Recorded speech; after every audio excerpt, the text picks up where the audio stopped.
guide. Okay, where's Haslin? How to find Haslin? And the other one was for there was three. There was where to get infernal armor, and that's in the guide, but it's buried. It's not where's its own thing. Haslin? That's in the guide too, and it's buried. Yeah. And so you're basically just paraphrasing stuff on its own concise page for SEO purposes. How to recruit the ogres was the third one. And that's all in the guide, but someone before me put in SEO pages for it. Am I crazy, or should I just have deleted those? Because I could make SEO pages for so many fucking little things about Baldur's Gate. Like, I could make a fucking Wikipedia site. Do you want an honest opinion? Yeah. Okay. They are paying you contract to clean up somebody else's shit. You should have just deleted it. Yeah. If Gamer Guides told me to do that right now, I would happily do that. Because I'd be like, well, I'm getting paid for the week, right? They're paying me every day I work on it, so the more shit I write, the more I'm getting paid. So you know what? You want SEO pages of this? I'm gonna write you every SEO page I can imagine until you fucking tell me to fuck off. So that's what I would do. No, I mean, laugh, but you gotta look out for number one. So. I agree with you. But yeah, it's just you could go on and on and on. Well, that's the thing. Like, you're not getting paid on that incentive structure, so you have no good reason to do it, except, I guess, charity, right? If you feel like you've already done the work to fix up the guide. The only other thing I want to add besides those pages, which I'm almost done with, is the first time you go into Old Town, or Old Town in Act 3, there's like nothing in the guide about that whatsoever. Oh, no, that all needs to be written up. That's ridiculous. It just says, hey, walk around, look at this, we'll give you this quest, look at here, this will give you that quest. But you can't. As far as I know, there's only like 2 things in that entire walk around area. So what? It's Baldur's Gate 3. There's bound to be interesting NPCs doing shit and skill checks and other things, so. Yeah, well, if you walk to the harbor, you're going to get into that fight with Voldo automatically. I feel like people should know that. Yeah. If you walk near the... No, I said harbor. Near the factory. Well, harbor. If you walk near the fish stalls on the southeast of that map, you get into a fight with some fishmen, but that's kind of dumb. But did you know, like, one of them spits up, like, an important item if you lost it earlier in the game? I can't quite remember what it was. I did not know that. Yeah, that's like one of them fail-proof quests. Like, that's where you get an important item back at if you lost it earlier or some crap. Here's an important question. Is Baldur's Gate 3 the best designed video game in video game history? Because they've got so many counters and fail-safes and, like, so much dumb shit that you can actually get away with in that game, which should just be like soft locks in every other game. I don't know. I thought I was going to use transportation arrows more than I did. I thought... I'll tell you that. I am super impressed with Larian and just the amount of work that they put into, like, narrating third or even fourth string issues that most game companies would rightfully not even allow you to do because, no, don't kill that quest critical NPC, you fucking idiot. You're gonna need him, obviously. What are you doing? Like, that's a smart way to do it. Larian was like... Yeah, they have a lot of that, that's for sure. Larian's like, nah, it's fine. You can kill him, and then, like, the amulet you needed to get from him will just, like, turn up in a pile of dung later. Yeah, I forget what item. I'd have to go Google it, but something that you needed would be in the stomach of one of those fish people you killed. And you know what? We'll even write a sassy little goblin thief character that's imprisoned early in the game that randomly shows up later if she needs to trigger some event. Otherwise, she's a one-off that you'll forget. Sometimes they just show up out of the blue, though. Like, if that tiefling leader dies in the beginning, like, I think somebody just shows up at the camp and says that, hey, where's so-and-so? Well, they didn't make it. It's a workaround, though. Charge from here. Understood. I mean, people thought that like Skyrim's Radiant AI was impressive because it's like, oh hey, look, it makes your game unfuck-upable. It's like, okay, so the fucking important NPC that actually mattered is replaced by his apprentice who doesn't matter. Yeah, it's like whatever. This is way better. This is way better because they did the extra work to make their fallback plan seem like actual characters at times. I think that's good. I think that's probably like the biggest catchphrase for Baldur's Gate 3 is effort. They just put a lot of effort into things most developers don't put effort into. But we don't need to spend another podcast fellating Baldur's Gate 3. What a shame, just for the record, that Baldur's Gate 4 has just been blown up by Wizards of the Coast. Yeah. What a bunch of fucking dummies. I still maintain that that's the reason Larian was like, they just went, no, we're out. We're out. We're doing, like, I don't think they wanted to do Baldur's Gate 4 next anyways. I think, if I had to guess, I would suspect that they're gonna do what every RPG company does, right? They made a bunch of successful fantasy games, now they're gonna do a sci-fi game. And they're also gonna do Divinity Original Sin 3, would be my guess. Like, that's just the safest, easiest guess to make. But after that, I think if Wizards of the Coast hadn't just shit all over, I think they would have been open to doing a Baldur's Gate 4. Now, granted, that would have been like 10 years on, probably, but it's fine. I can wait. I waited 23 years for Baldur's Gate 3, so yeah, what's another 10 years? Yeah, you got a whole bunch of 23-year gaps left in you. Yeah. I got maybe one optimistically. Oh, man. Yeah, like, I gotta start thinking, I might not live to see, like, Diablo 5. You know? That's a very real possibility at this point, so. I don't know. That's a little morbid. Yeah. But probably not untrue. So, yeah, I got to the last chapter on Doom the Dark Ages. I didn't really envision that being such a media-heavy guide going into it. But the collectibles... It have to be? Yes, the collectibles really do deserve the media. Because what the fuck are people reading a guide for if it's not to find the collectibles? Yeah, some of those secrets are literally just walk into area. Yeah, but it feels bad if you don't write them down. Those collectibles. But those are the idiot things that people will miss. No. Yes, those are things people will miss. And they want to know where they can find all the stuff. Some of those collectibles are literally just staring at you with a shield in front of them until you kill yonder Gorness. I'm telling you, people will... Anyone missing those... People will miss it. I don't think a guide is going to help them when they're that, like, already have those kind of problems. People will miss it, and more importantly, they'll miss something, and then they won't know what they missed.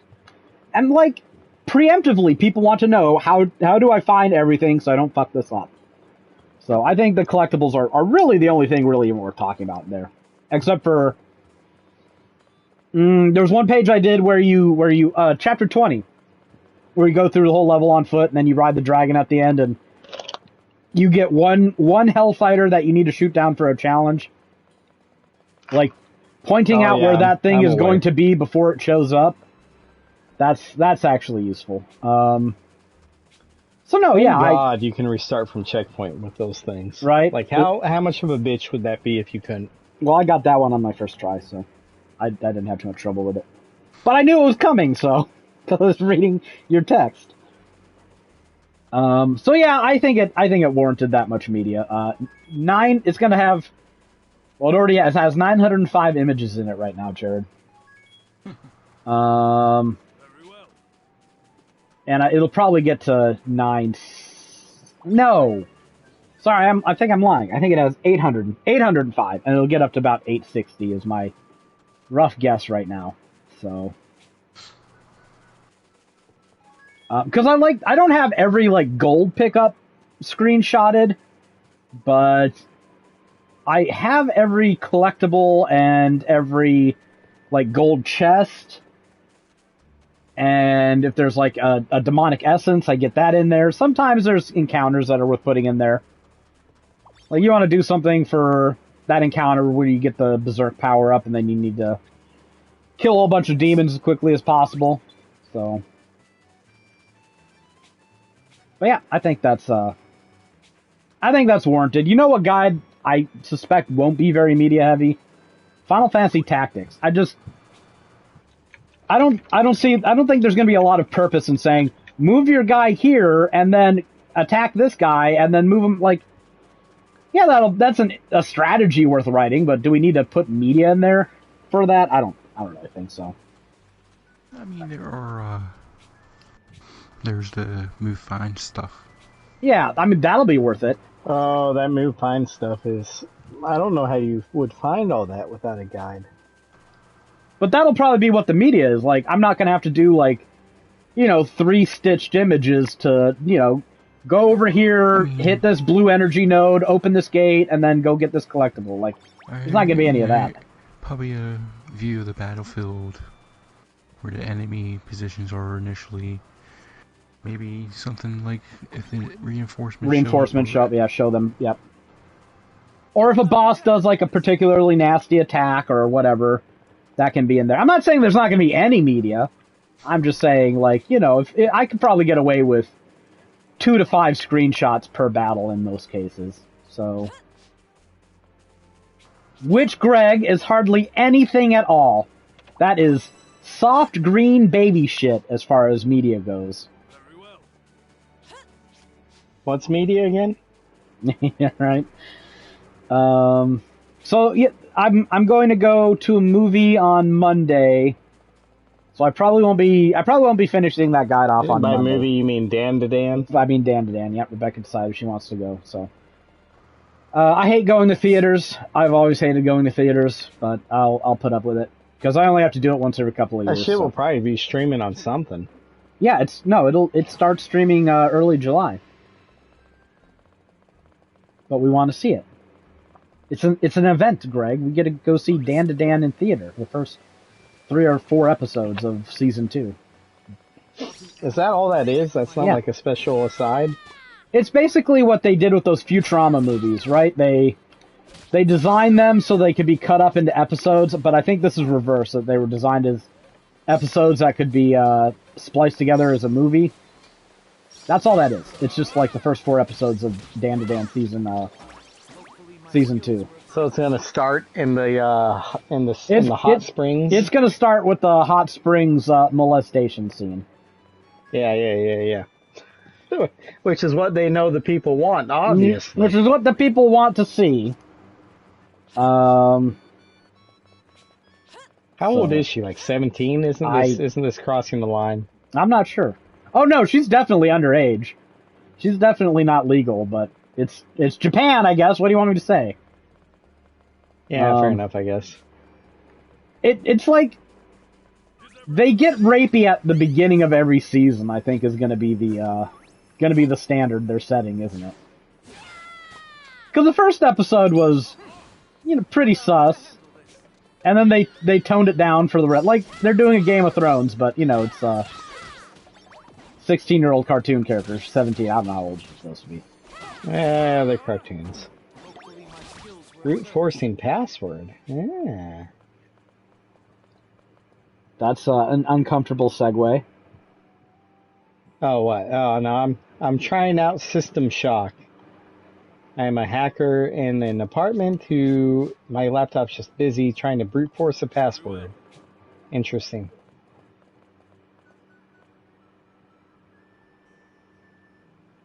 By the way, Greg, I don't think I could ever forget your oldest daughter's name because I have a cousin by the same name.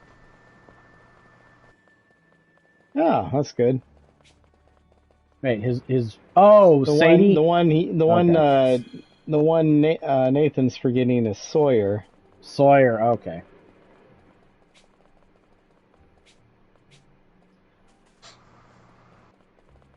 I mean, I remember my niece and nephew names, so that's all I need to do. Yeah. Because they all start with A, except for Except for the nephew, which starts with O, which is... It's stupid, it's tacky, it's lame. I don't like it, but they're not my kids, so... I'd have named them something cooler.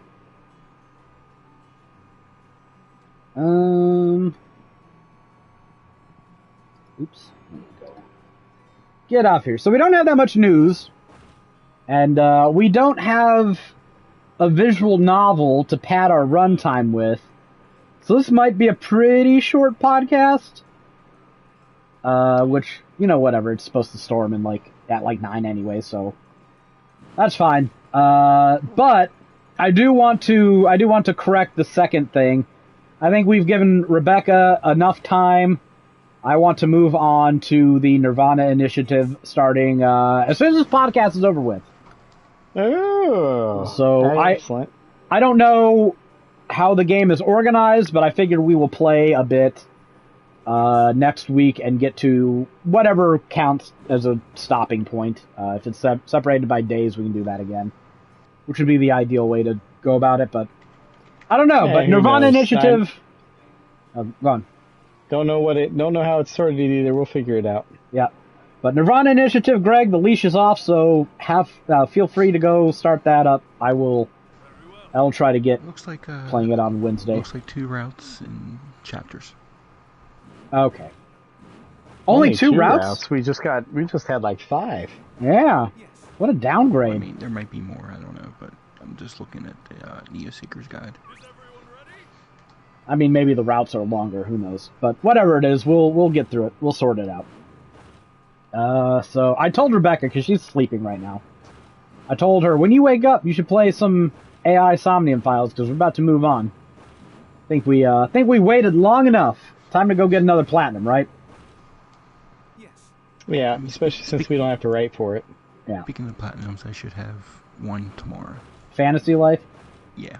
Finally getting that. I have 47 gold flowers, so I need 3. Oh, okay. Yeah, that's a bit of a grind, isn't it? I'm probably going to be doing that for a couple of weeks still. But I just want to get everything else taken care of, and I don't really care. I'll get those gold flowers as they come. I have what's this thing called? True Sword of Time. Is that powerful enough to destroy that training dummy? What level is your paladin? 84. I think I did it around 84, 85 with a true bow of time. Okay, so I'm is there any tricks or anything to it, or? Get some pots that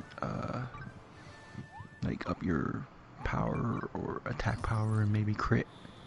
Okay, and presumably SP, so I can. Yeah. All right, that's what I figured. I was thinking SP potions because all my damage comes from my charge attacks. So. And you could probably do pretty good with. I would think if all 3 hit the dummy, you should be good. Yeah, I mean, well, it's not going to move around, is it? So it should be easy to just whack it until it dies. I just haven't bothered to do that yet. I've suspected I've been strong enough for a while, but it's that one, and then hero ranking all the things. Oh, I also got to do a year one. Oh, I got an age of thing for 1,000 years. But I assume I just got to re-roll, year 900 dungeons until one of those spawns? Yep. Mm-hmm. Okay. And then the other one is just rolling a year 1000 dungeon and clearing it. Or no, do you just got to do a 900 one and then it clears when you hit 1000? Yep. Okay. So you can get both of those at the same time. Well, it depends. Like there are some things I'm better at, and I'd rather not create the top tier tool for everything. I think combat dungeon probably be the best because I think fighting is probably easier than anything else. Yeah, because then well, because fighting is just, you can just bring a bunch of combat tunes with you and they can help out. Mm-hmm. Whereas if you want to do the gathering, I don't know, I have trouble catching that rocket fish without NPCs helping me. So I can do everything else without NPCs helping, but if I don't take it out with an excellent, I'm not going to get my SP back, so probably just got to bring potions either way. What else do you need for Hera? Oh, I just got, is it Cook is the last? No, it might be Artist is the last thing I need to hero. I think it's Artist. Which I did just go buy a... Nope, I gotta get the actual sword. Okay. Okay, I gotta get a Poseidon Swordfish and a Devil's Fin are the things I need still. So, just a lot of, save scumming these dungeons. I'll have to see, I might have the items on me. Where are we at? I can't remember what this dungeon was at the end. Oh, it's got a Heart of Darkness at the end. Yeah, you know what? I'll play through it. I need something to do on this podcast anyways. Yes. So, we got some news. We had the Xbox showcase, what was it, 2 weeks ago? A week ago? Oh, yeah, about a week ago. And versions of the games that they showed off have started to hit retailers, and, The Outer Worlds 2 is going to be $80, and the physical disc for the PlayStation 5 is just a coaster. We expected this on Xbox, but yeah, you're just getting the installer. The reason that I say this is the box art has leaked, and it has the little online required tag on it. This is a single-player game, so only one reason you need the internet to play a single-player game, and that's if you have to download the fucking thing off of your coaster of a disc. So, unless I write on it, this is a game that I'm just waiting for it to be under $20, which is a shame, but I love Obsidian. I love The Outer Worlds. I gave the last one a 9 out of 10. I may have overrated it, but I enjoyed every second I played of it.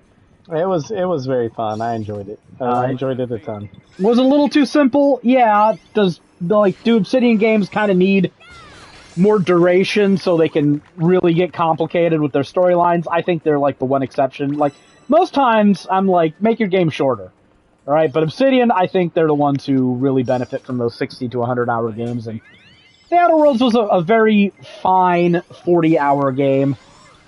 Didn't overstay its welcome. Just enough depth and complexity for that. And,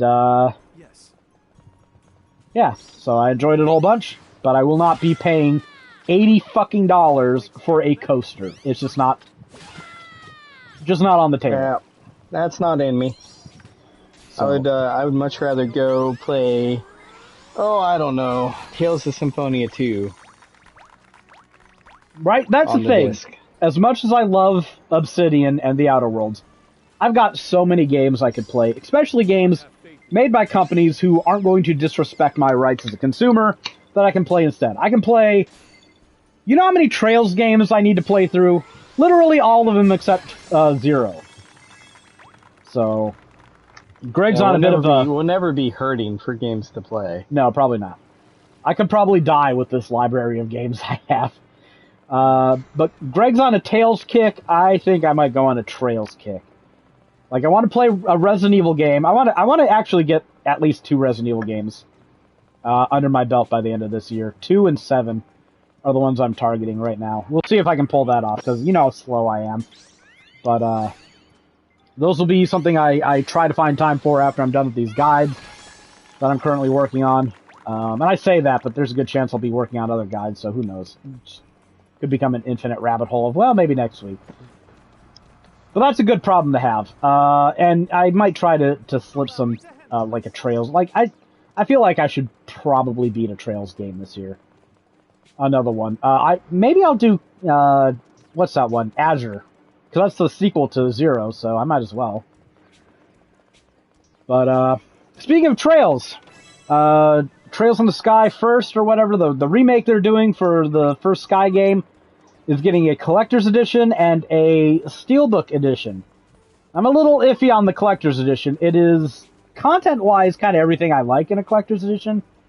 It's got a Steelbook, it's got the game, which I shouldn't have to fucking say, but it's 2025. You can't even expect standard retail releases to have the game anymore, much less Collector's Edition. Square Enix. Yeah, they may not. It may just be a collector's box. Yeah, you know, it's got the collector's box, but it's also got the game. So Game Steelbook, again, I don't rate like, oh, it's got a fancy box. No, that's just standard. It's a collector's edition. You should just do that as a gratuity. We're not giving you extra credit for doing the bare minimum. It's got an OST sample. It's got a notebook, which is kind of just like, what am I going to do with an empty video game themed notebook? Am I going to write in it? Is it going to become my diary? No, I'm going to fucking leave it. I'm going to leave it blank in its box. I don't want to fuck it up. You know, like, I don't know. They're not the first ones to do this, but I've never really liked that. Here's an empty book that has some branding on it. Okay, thanks. What am I gonna? What am I gonna do? Pin it to my fucking fridge and take notes in it? What groceries do I need? Actually, that'd be a pretty interesting use of it. But anyways, I need a big brush. Big brush. There we go. It's got a wooden music box in it, which I know how much Greg loves music boxes, right, Greg? I love it. It's got a cloth map, which I love cloth maps. I fucking love cloth maps. And I can't remember what else it has. It's got some DLC shit, but again, I don't count that. Some shit that'll be redundant in 2 hours of gameplay, you know, whatever. But it's $170, so it's got good stuff, but it's awfully expensive for that price. And part of the reason, I guess, is because they're running things through limited run games now.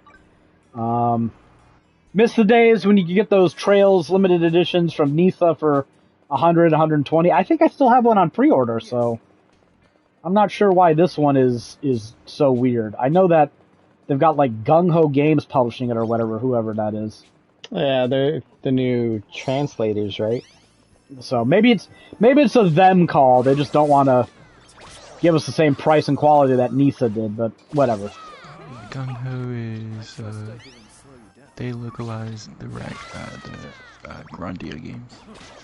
Okay, so they're a downgrade from what we're used to in terms of the limited editions we used to get, because this seems like most of what we used to get in those LEs for, you know, a good $60, $70 more. I mean, I'm not entirely turned off by it, but maybe I'll just lean into the Steelbook edition, be happy with that. We'll see. Apparently it's going to be pretty limited quantities. I saw some site saying like 1,500 for some versions of the game, so I guess here's your FOMO warning, Greg. If you actually want this Trails Collector's Edition or Steelbook, maybe buy it. I don't know. I'll be much more keen on buying it if it comes to VGP. But if I have to buy it from limited run games and then pay shipping and whatever the fuck else, I don't know. Then we're talking like $200, and I'm not sure I'm down for that. So we'll see. We'll see. Even with this Doom money coming in, that's $200. I don't know. I think a Steelbook for like 70, 80 sounds a lot better. But we'll see. I've been waiting for this game to, frankly, get a port for the longest time, but they decided to just go remake the whole fucking thing. Which is fine. I'm not complaining. But I've been just as happy with the port, I think. But whatever. It is what it is. They decided to give us more than we really needed. Also, going back to the Xbox stuff. What game was it? Oh, I'm trying to remember. I'm having a total brain fart.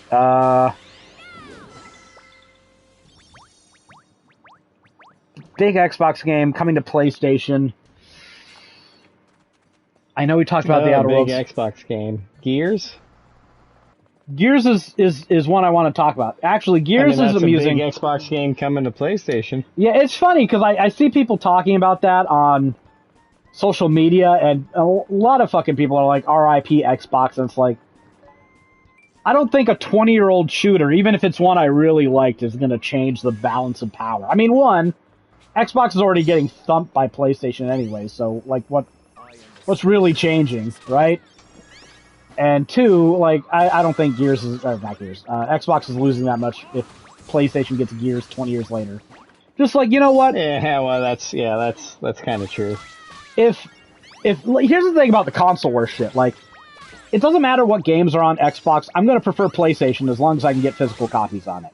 That's just a fact. Plus, Xbox they could have had you as a Because you used to be an Xbox guy, right? I'm a mercenary. So, you know, Sony during the PS3, they told me to get a second job, and I went, I'll just get an Xbox. Because I had an original Xbox. I bought it when I worked at Subway after moving back from Pennsylvania. You know, it was end of its life cycle. I picked it up for $150 or whatever, and got Halo, got Fable, got Doom 3, got a couple of other games that looked interesting, and I liked the original Xbox, big controller and all. So, you know, I was a PlayStation guy at the time. Like, PlayStation 2 was still my primary console, don't get me wrong. Because that was the console. Well, I mean, that's at the time when it still had, like, Final Fantasy as its exclusives, and it had Devil May Cry, and just all the JRPGs came to that thing, and you gotta keep in mind, Xbox versus PS2, we weren't sitting here going, oh, well, you know, Mass Effect is gonna be on Xbox, The Elder Scrolls is gonna be on Xbox. I mean, it was, but consoles weren't really getting that many CRPGs. It kind of started with Xbox with Morrowind and Fable, I think, and then it really took off in the Xbox 360 era when both consoles were getting, like, Mass Effect and Dragon Age and Fallout 3, and yeah, I made a choice. I was seeing what games were coming out on what consoles.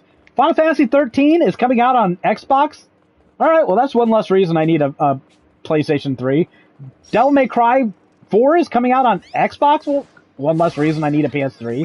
That's kind of how it was the first year, 2006, when the Xbox was already out and the PlayStation 3 was announced. And I bought my Xbox February of 2007 after the Xbox had been out for a little over a year. And, you know, we'd seen what games were going where. And I was like, pretty much every game that I was worried about losing out on with the PlayStation is now a multiplat on Xbox 360, so what the fuck do I care? Like, fuck you, I'm not getting a second job, I'm just gonna get an Xbox. How about that? And then what did they do to piss you off? Well, Don Matrick was like, if you don't have the internet, then we have a console for you, the Xbox 360. And I went, alright, back to PS4, motherfuckers. Like, I ain't playing that fucking game. That's such a great clip. Is that the message you want to tell everyone? Is, just get an Xbox 360?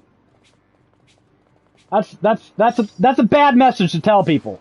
Because I'm not in the market for an Xbox 360. I already fucking have one. Don immediately knew he fucked up as soon as he was asked that. Yeah. Yeah, so that's, you know, and now Nintendo's doing it, and there's like 24 games on the Nintendo Switch. 6 of them actually have physical versions that aren't game key cards or codes in a box. Like, that math ain't mathing. That's like, that's bad. Or is it 4 games that have? No, it can't be 4, because there's Mario Kart. I think both of the Zelda games are fully on cart, I believe. Cyberpunk, that Rune Factory game, and there's probably something else I'm just not remembering, but I think there's like 6 games on Switch 2 that are actually worth buying. And that's bad. That's bad. So, and you know what? Just because I keep seeing this on social media, no, almost every game you buy on PlayStation 5 will work from starting screen to credits without the internet. There was one motherfucker, so fucking stupid, on Twitter, who was like, well, and how come when I put the disc in my system, the console makes a bunch of noise and it has to download? I'm like, it's installing! You sound like Jimmy from King of the Hill. I know, I'm supposed to be offensive, because he was a retard.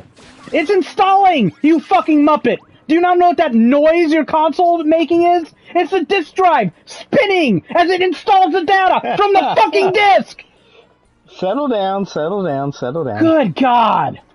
Just grown adult men can buy home computers, put a disc in, hear a loud and a fucking installation fucking meter and go, it must be downloading! Fuck's sakes. No, it's not downloading.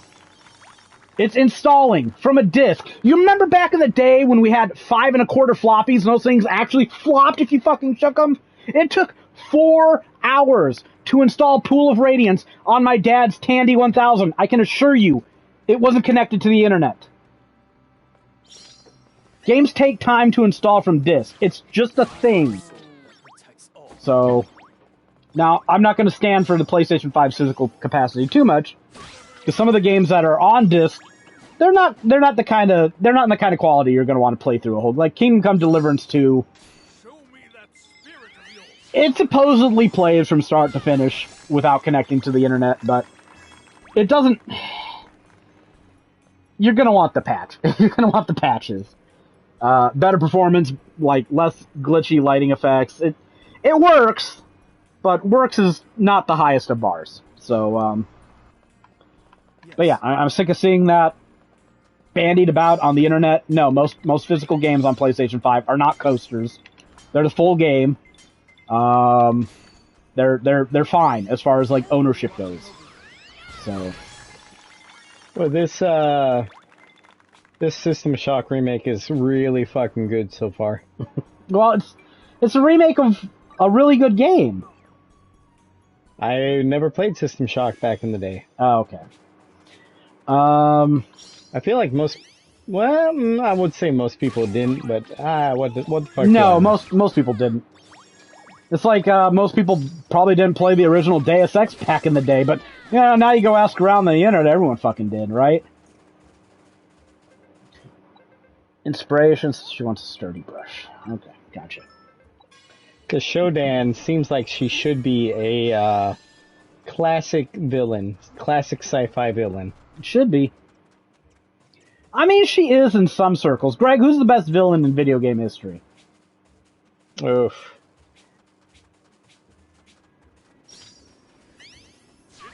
The best villain in video game history. Yeah, that's a tough one. I'm not defining the criteria for you. You can decide what makes a villain bad or good. I got my own ideas, but... Yes.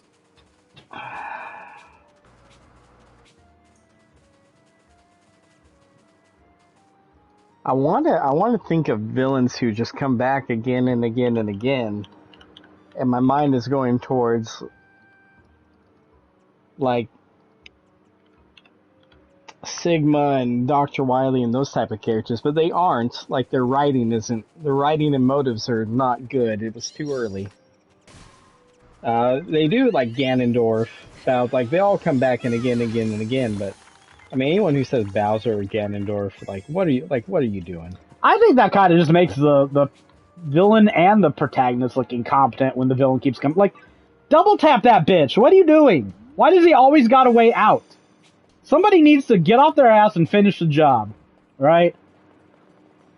Yes. But sometimes they do, and then like the next developers just don't care. I'm pretty sure like Dr. Wily had a castle fall on top of his body at one point, and they're like, no, he survived. He's in the next one. Well, there's a window. You see, he fit right through it. Yeah, just like Buster Keaton, right? The important oh man, the best villain. Oof. Important lesson every hero needs to learn: mind the gaps. I like Dracula a lot, but he also is, like, with the exception of 2 or 3 games, maybe, he just does not get a lot of backstory and lore. They almost want to play him off as, like, not an anti-hero, but, like, a tragic antagonist at times. Yeah, and, I mean, he's had 2 wives that humans have basically taken away. Well, not the first one, but the second one for sure. He needs to marry up to his level. Like, that's the problem. He keeps marrying these mortal women. Yeah, he keeps slumming it with these fragile things. The first one, he was also mortal for. But then, the second one, not so much. Shit happens. No, shit happens. You're gonna go cry that your wife died in a car accident. Just shut up. Yeah, he was so pissed that he was doing God's work. And his wife died, that he's like, you know what? Fuck God. Well, why are you taking it out on us? I agree with you. Fuck God. Go start a holy war. Leave us out of it.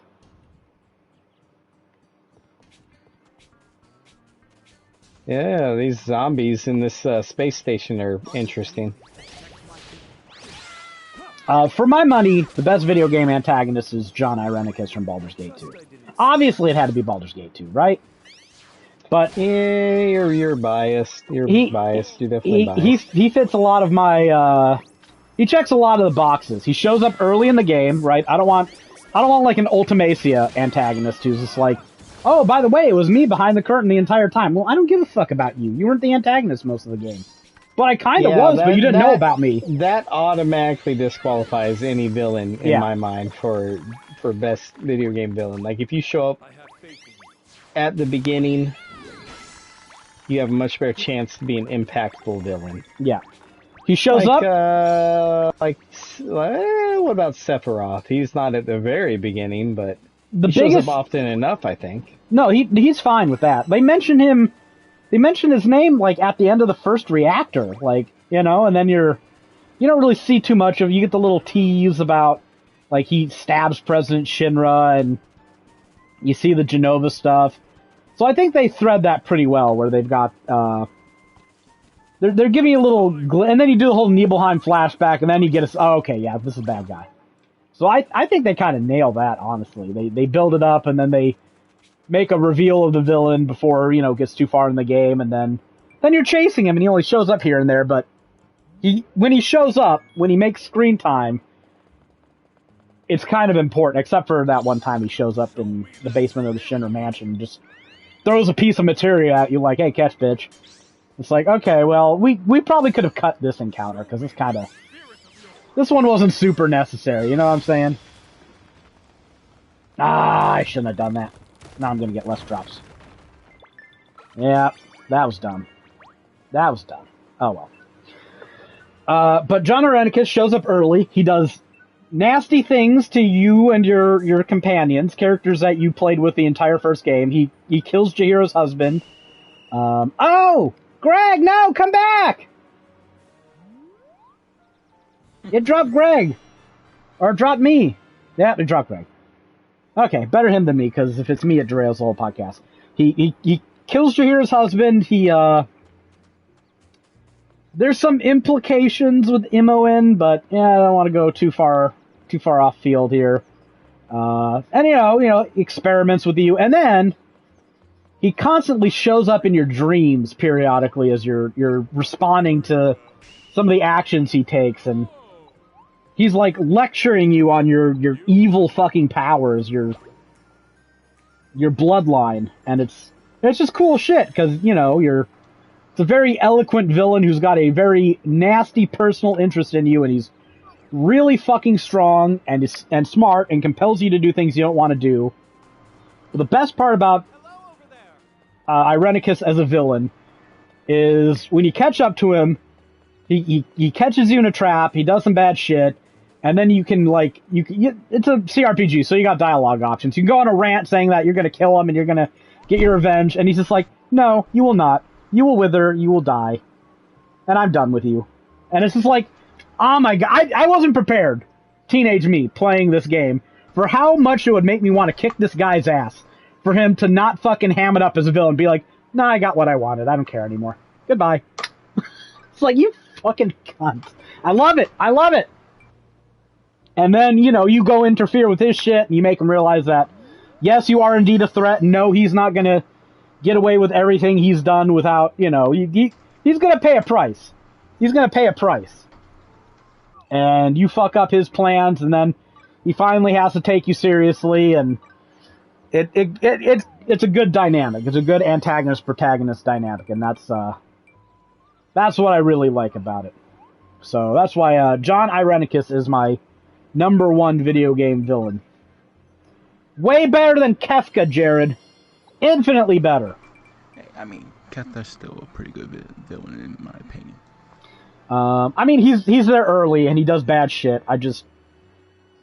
The main thing I wish is that he actually had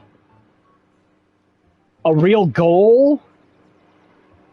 Like, he's such a cartoonish villain. He just wants to make everyone's lives miserable because he's a cunt. That's basically the Kefka plan.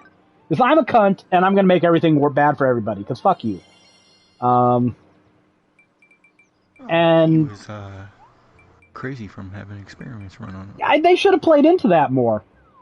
Yeah, true. I mean, It was well, I know it's no excuse, but SNES. What the hell? We didn't get a good JRPG story until FF7. Well, I think Chrono Trigger is pretty good.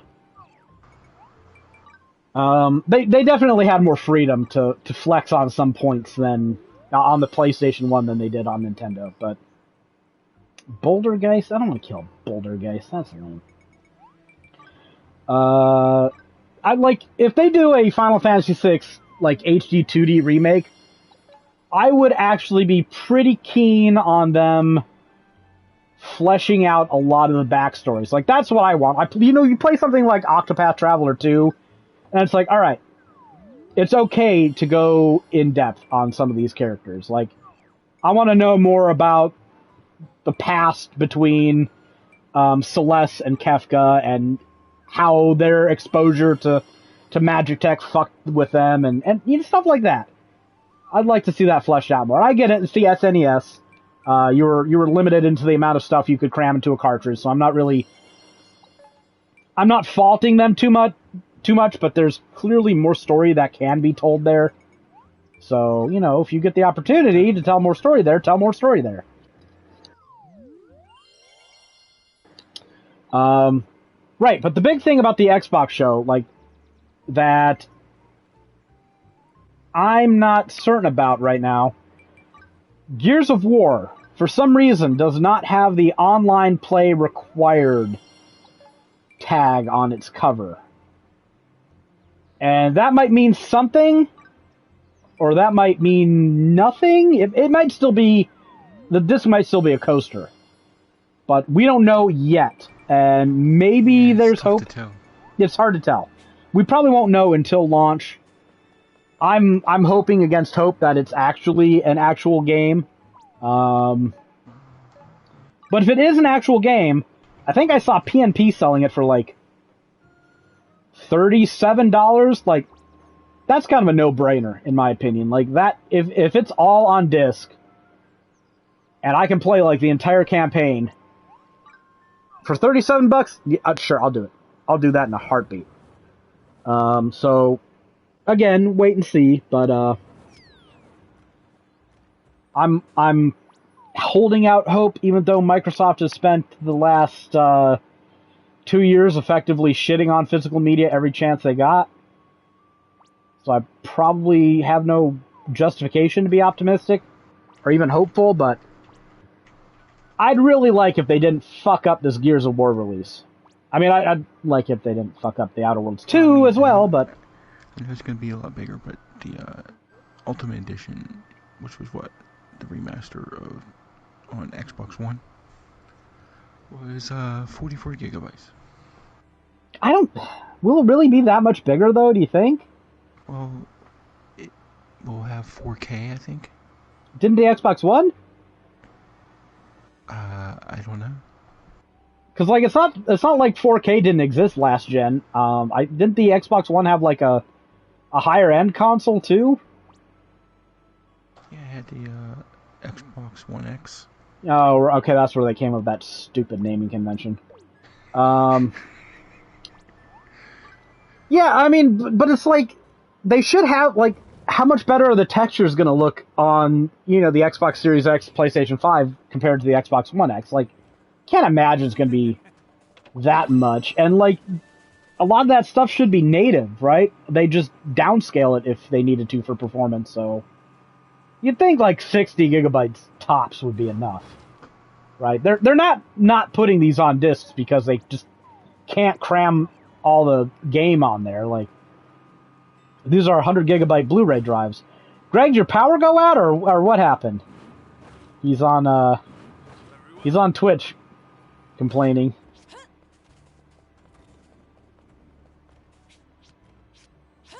I need to do a little bit more mapping for this. I think we've got like one area that needs to be done. Oh, PS5 turn. It might be overheating.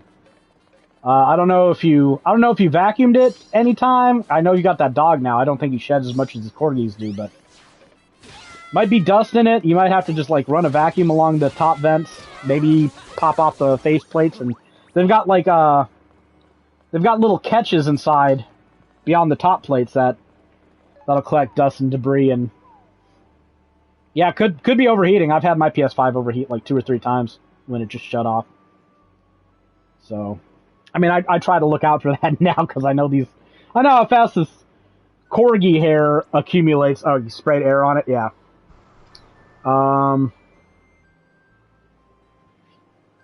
I just run a vacuum on it, and if I feel it's really dirty, which I just have a little hand vac now, so it usually gets hit once every 2 weeks, so it shouldn't really accumulate that much anymore, but it can happen.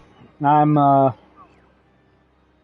don't really expect anything to be behind the top plates, because like it's always just the top vents that get dirty. The inside really hasn't been, which is a pretty big change from the PS4, honestly. Inside of the PS4 would get fucking dirty, yeah. Like, I can only imagine trying to run a PlayStation 4 for any length of time in the house with all these corgis now. Like, I think you probably just tap out within a week.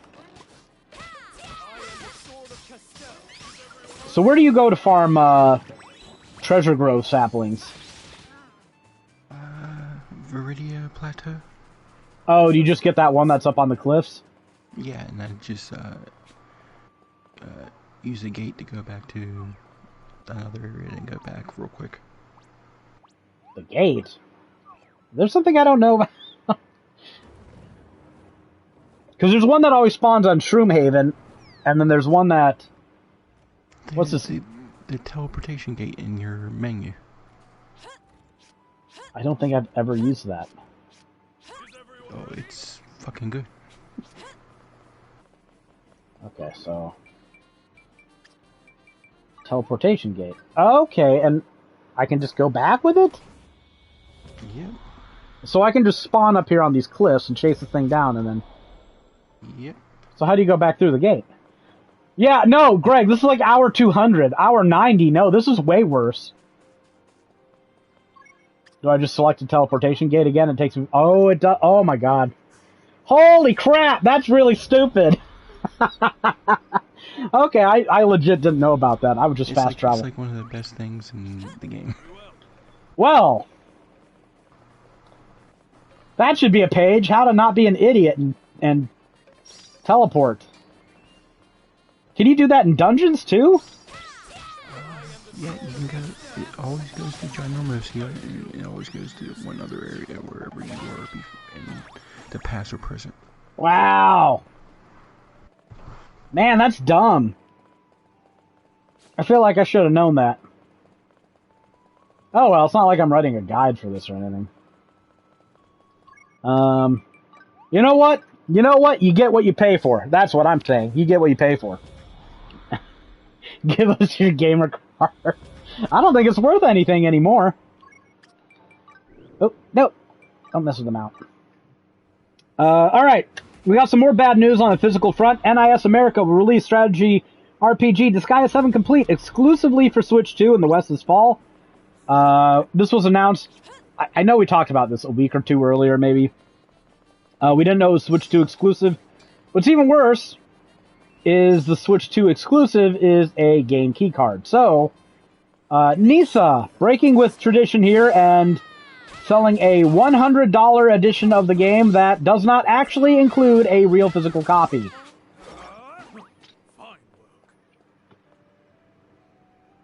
I want to say something here. Because people were doing victory laps and gloating about this, but I want to see if we still can. Yep, so okay.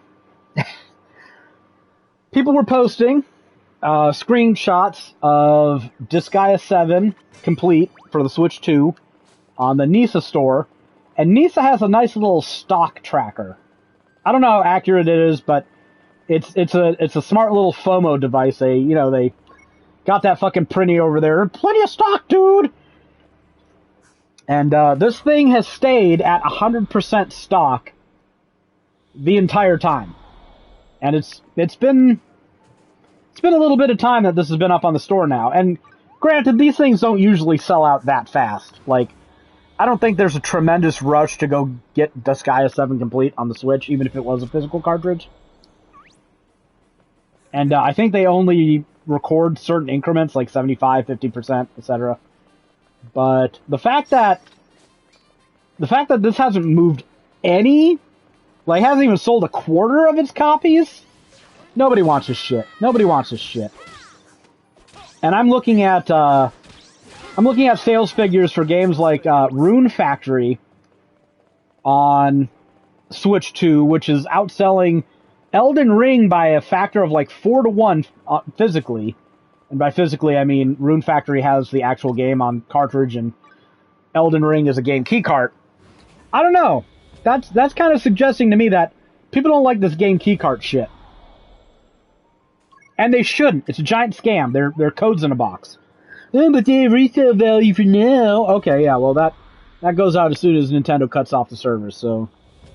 Basically, instead of an asset that you can collect and enjoy and have appreciate value or depreciate value, let's be fair, some of us lost money on some of the games we bought, it is just a hot potato. It's hot potato. The fucking person who ends up holding it last loses. Maybe it's more like a hand grenade. Either way, it blows. So yeah, definitely more like a hand grenade. It's just, you know, why are you going to, if you like physical media, buy something that you know you can't own long term, and that you're going to want to offload at some point for whatever price you can get for it when you're done playing it? Like, at that point, you might as well just get a digital fucking copy. Even then, getting digital is not easy right now for Nintendo Switch 2. How is getting digital not easy? Because those SD cards that they use are not cheap. Oh, how much are they? If you can find one, I mean, because it's a pretty new format. Let's say I want 2 terabytes on the Switch too. Like, is there any idea how much that costs? I don't think you can get 2 terabytes. Jesus. 1 terabyte? I think they have a 1 terabyte option, maybe. Is it like $100?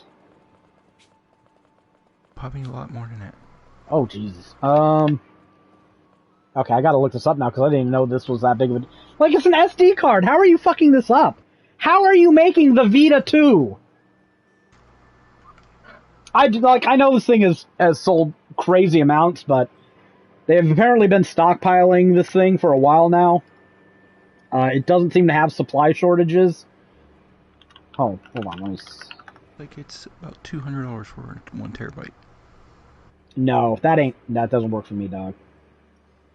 Yeah, because it's a fairly new format. It's like, think of it like almost like like when Blu-ray came out for a PS4.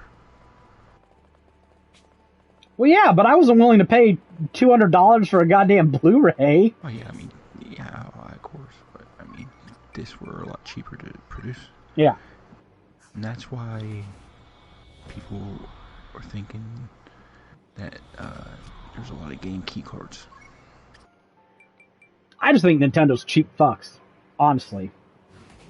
Oh, you're talking about the actual, like, cartridges they use for the games, not the storage ones. Storage and the cards. Are they the same format? Apparently so. Oh, wow, okay. That's weird. It's so dumb. It's so dumb. This whole thing is fucking dumb. I'm not keen on, like, SD load times and shit, but I am keen on SD durability and pricing. So, you know what? If you can't get this to market, like, peripheral costs are what killed the Vita in large part.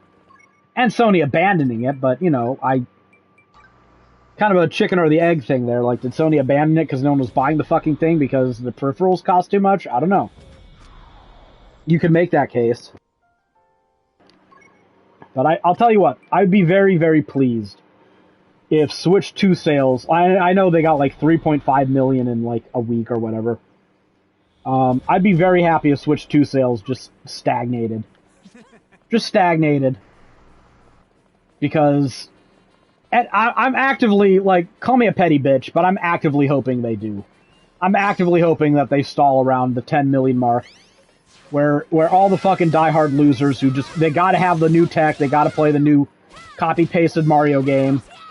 They get what they want, and then everyone else who's reasonable and sane and actually wants something beyond just fucking another Yahoo fucking game on their fucking console goes, no, I like, most of these are multi-plats, I can get other places for cheaper, better quality, and maybe even actually own them. So, because I'm objectively looking at the Switch 2 as someone who's hoping that this would just be a continuation of the Switch 1 for collector purposes, and going, there's very little reason to buy this right now.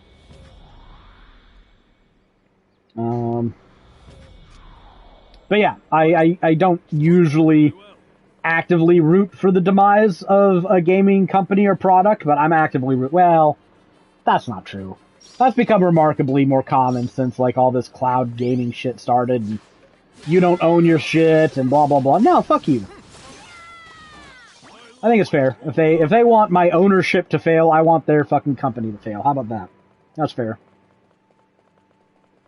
Alright, let's get to some other games here. Flat 2 VR Studios, Team Beef, and Running with Scissors have announced Postal 2 Redux, a ground-up overhaul of the 2003 released open-world first-person shooter.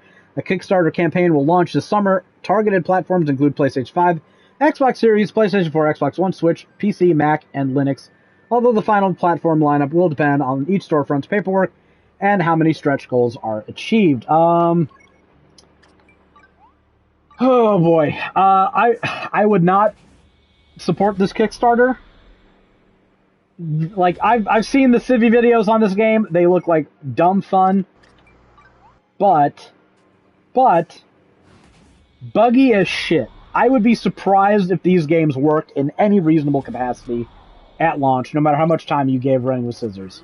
And getting some of this game's content on even like a PlayStation storefront, I don't know. There's some wishful thinking going on here. There's a lot of unknowns and up in the airs, and oh man, I totally whiffed on that. I'm interested to see this actually come to market, but I'd be waiting for reviews. And not reviews to police the content. I know what I'm getting in a Postal game, but does it fucking work? Does it run? Can I actually beat it? I don't know. Greg! Get on your typey types. We're doing it. A remake of the original Silent Hill is currently in development at Silent Hill 2 remake developer Bloober Team, Konami announced. Best left to Civi. No, that's probably true. That's probably true. And you know what? Civi's probably not going to cover the remake because it's on console. But it would be cool if he did, because him raging out over any flaws the game has would not... Civi version of raging out would be content that I'm interested in. So, okay, so here's this motherfucker, Greg here. I was praising Silent Hill 2. I was sitting there, Bloober Team, they're okay. They've done okay stuff. Greg's like, yeah. He wasn't sold on a Bloober Team remake of Silent Hill 2. And now Bloober deserves to remake any Silent Hill they want, and or make a new Silent Hill game if they want. I have more faith in Bloober Team than Greg did, and that is surprising. Okay, maybe that's not true, but I had less stakes, so I was just like, alright, maybe it'll be good, maybe it won't be, whatever. Apparently, people really like Silent Hill 2 remake, so good. You know what? This is good for everybody. Who played all the... Their other game... Okay, that's fair. Greg played all the Bloober Team games. I did not. Their other game, Chronos New Dawn, looks pretty decent, too. Oh, I didn't know they made that one. All I really remember... They made Layers of Fear, right? And then they made The Medium. I think the games they made. Greg will correct me if I'm wrong.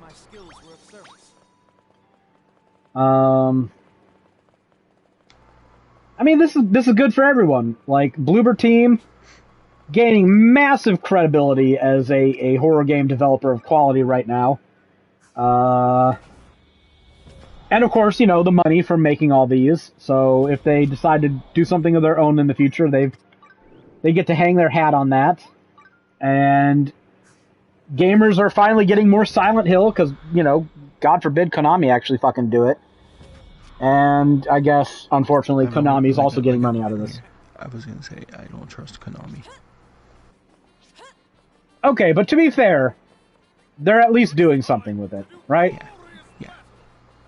So, I don't think it's fair to sit here and praise Baldur's Gate 3, even though BioWare didn't touch it. It's an entirely new thing. Larian knocked it out of the park. Good for them. I don't trust Konami to do it themselves. No, but, would I be upset if they gave Castlevania to somebody else? No. No, let somebody else give it a shot if you don't want to. They're remaking Metal Gear, but that's the real question at this point. How much are they going to actually iterate on their IPs, and how much are they just going to cash in? Because I'd be fine if they just cashed in, but I think at some point people would like a new Castlevania, a new Silent Hill, Greg probably doesn't want a remake of Mega Man. He probably wants a new Mega Man. But we let Capcom get away with remaking all this stuff, and we don't criticize them. So collection of the Mega Man Legend games. I mean, fair. Just like I like a collection of Breath of Fire. I'd like a port of Dragon Quest VIII. But barked up that tree. Total sales. Oh, go on. Okay. I said it only took 3 years of me wish listing fucking Final Fantasy Tactics for it to eventually come true. I'm surprised that took this long. I'm surprised it did. Has anyone bought that yet? Because I pre-ordered it on Amazon.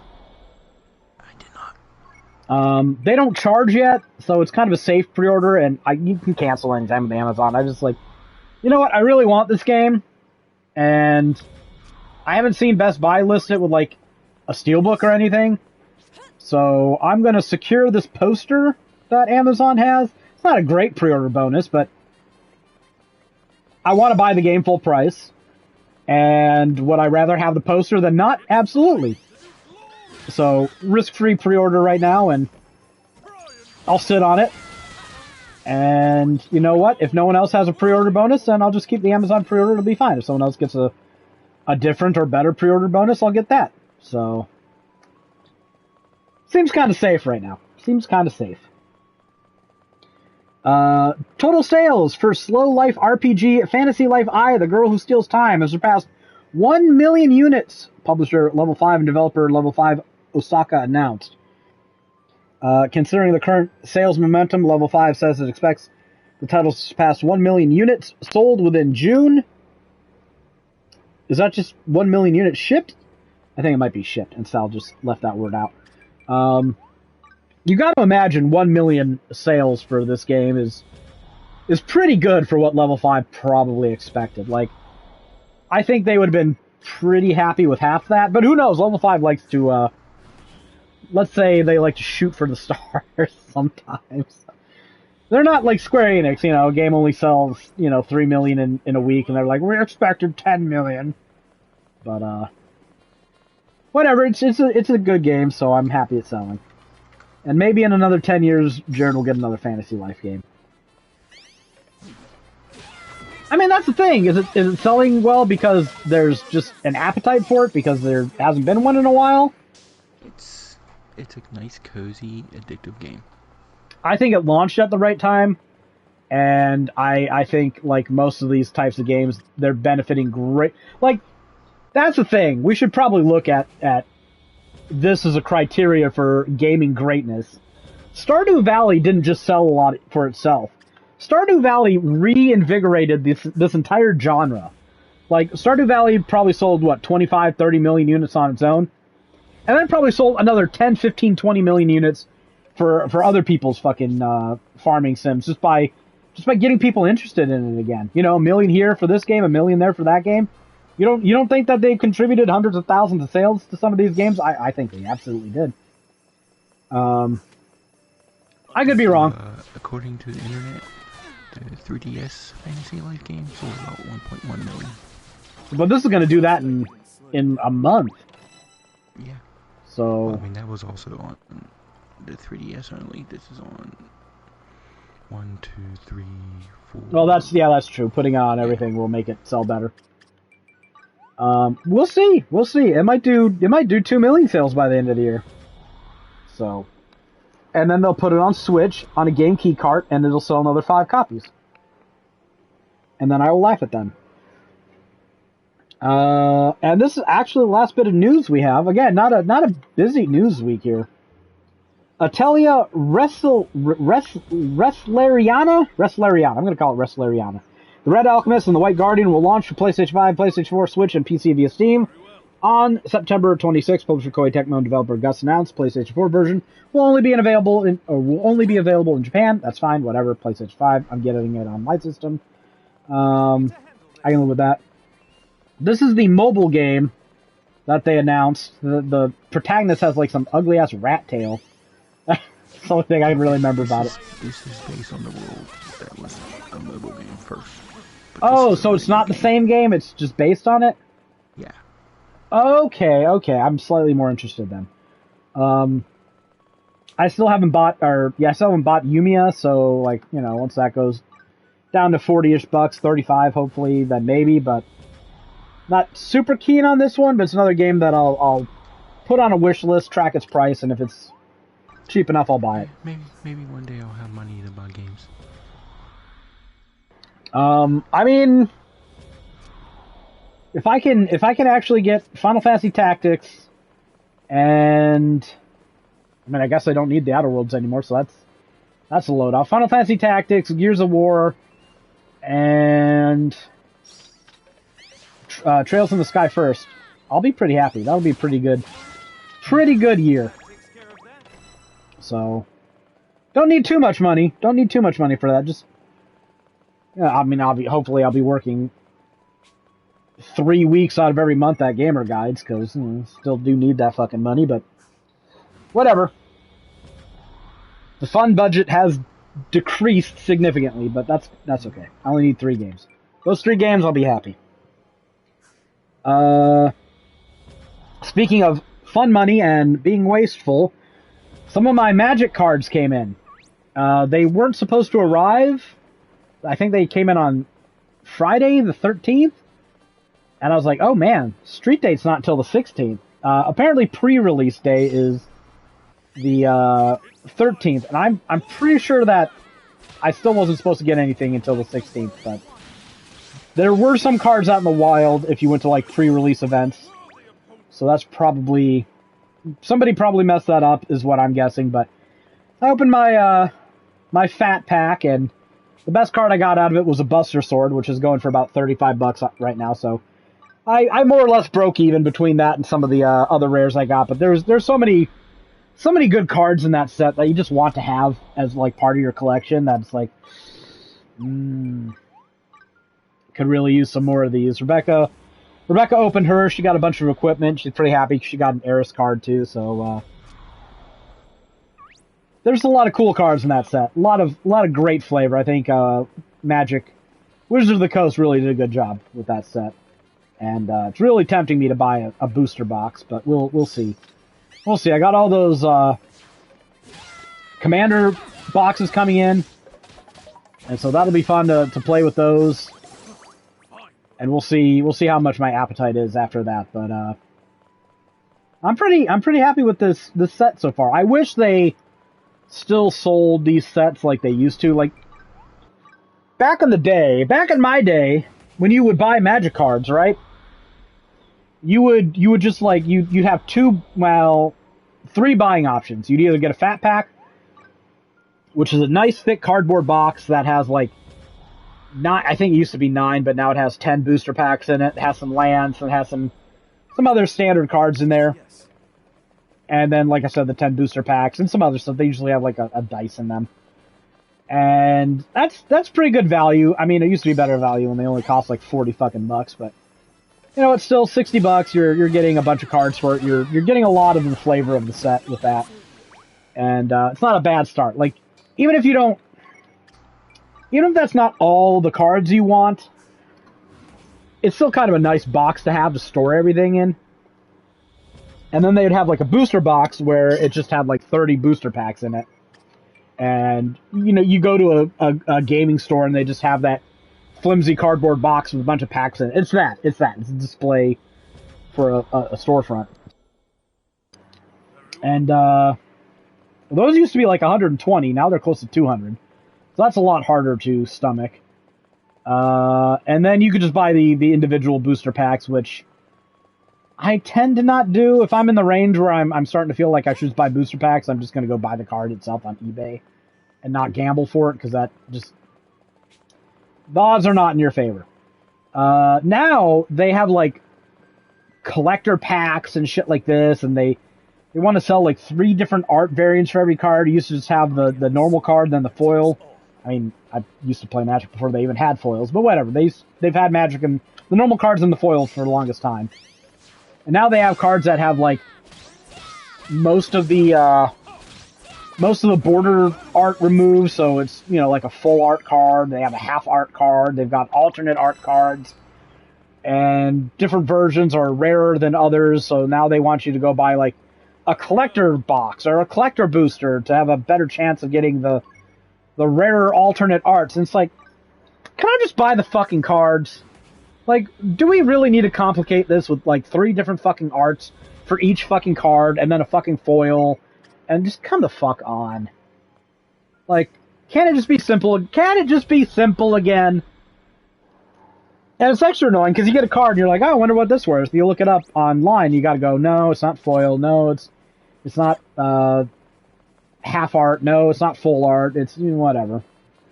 It's annoying. They made the process of just buying these cards, 1, more expensive, and 2, more complicated.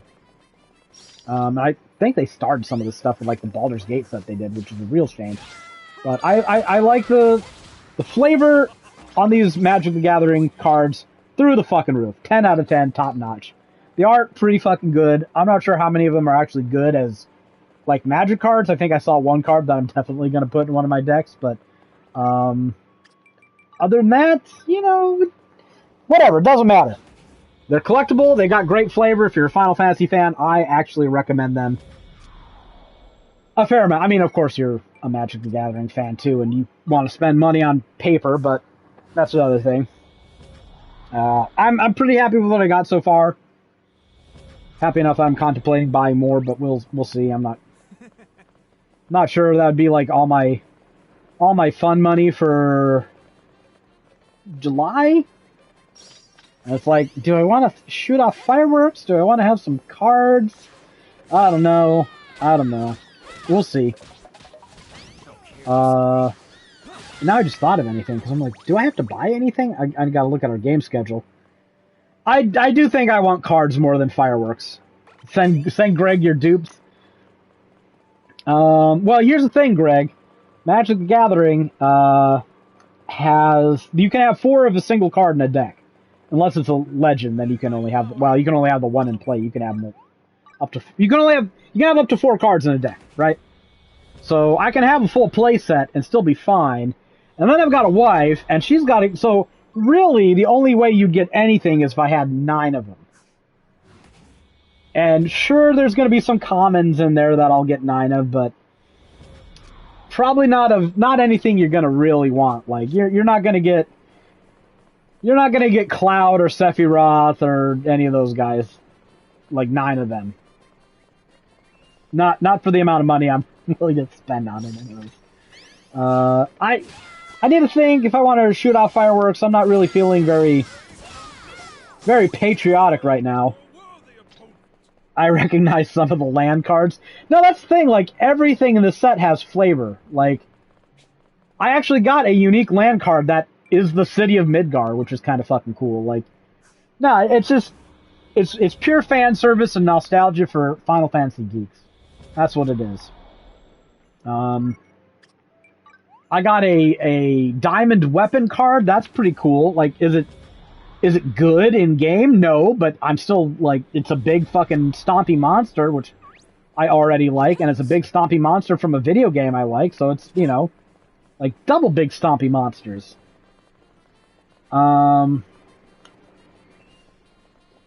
Understood. I don't know, like, 4th of July is my anniversary with Rebecca, so we like to go play with explosives, just, you know, for our sake, even though this country hasn't been worth celebrating for pretty much my entire adult life, generously. But, you know, Tennessee is one of those states where you can pretty much buy a actual nuclear warhead and set it off if you wanted to, so, you know, I like, I don't know, I'm a bit of a hypocrite. I think we need stronger gun laws, but I'm like, no, fuck you. The government should absolutely not restrict my right to buy a fucking mortar. No siree. I should be able to buy any cheap fucking Chinese fucking explosive device and shoot it off in my backyard. Fuck you. There's a bit of hypocrisy there, but it is what it is. I still like it. Maybe I'll just be safe and I'll get out a pipe and shoot off some bottle rockets, maybe some Roman candles. And then I'm not spending too much money on it. But I haven't seen prices of fireworks lately, and I'm sure those have gone up, and my willingness to buy explosives was already limited. Plus, July here in Tennessee is fucking hot and humid, and I just don't tend to want to be outside for a couple hours, soaking in my own sweat stew, getting bitten by mosquitoes. But we'll see. We'll see how things go. It's been a while since I've had a proper 4th of July. Maybe I'll just set up a propane grill and go grill something on my porch. That might be fun, too. See what games are coming out. Wizard of Legend 2 is already out. Man, I'm surprised I haven't heard anything about that. Raidu Remastered. Oh, I didn't realize that's coming out. That's coming out like Thursday? Wednesday? Yeah. That one, I'm fine. Wait, like, that'll be $25 by November probably, so I'm fine waiting and getting it then. I don't think anyone's going to pay me to write about. I wouldn't mind. But I haven't heard anything about it. I haven't heard any rumors.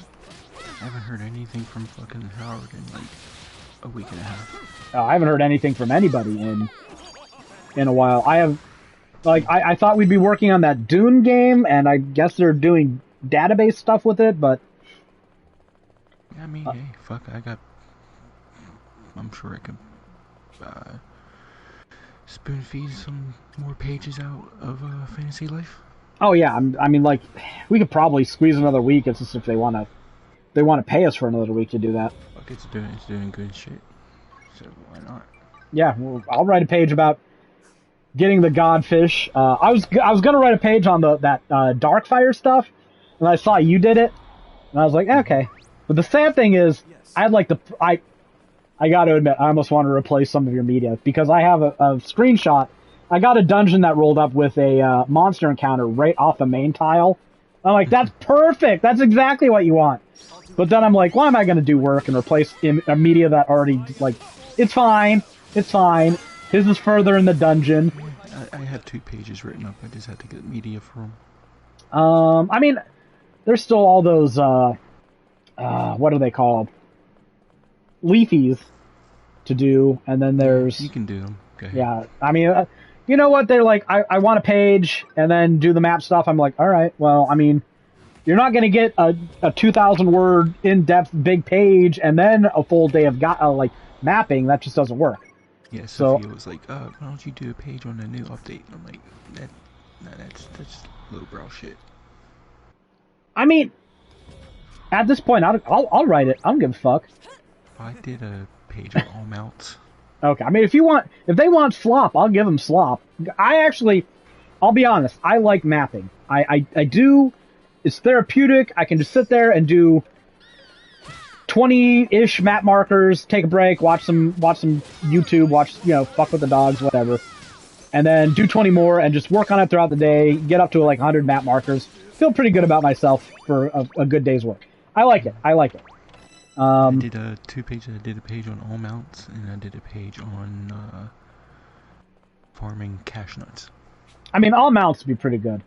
I might do a page on that stupid godfish, but I'm also like, should I just make it a page about that godfish, or do a page about all the fish in that? I mean, I guess we could just do a page about like all the Treasure Grove unique shit, but Yeah, I listed them on my Treasure Groves page, but I didn't really go into much explanation, like, too in detail. Greg, cover your ears. All right, he had his chance. Because I'm sitting here thinking, like, in terms of pure work rate, it's probably better just to have the one page that has, like, all the Treasure Grove exclusive stuff. But when it comes to, like, SEO and padding our stats, it's probably better just to have a page for them all. So, You know the fucked up thing?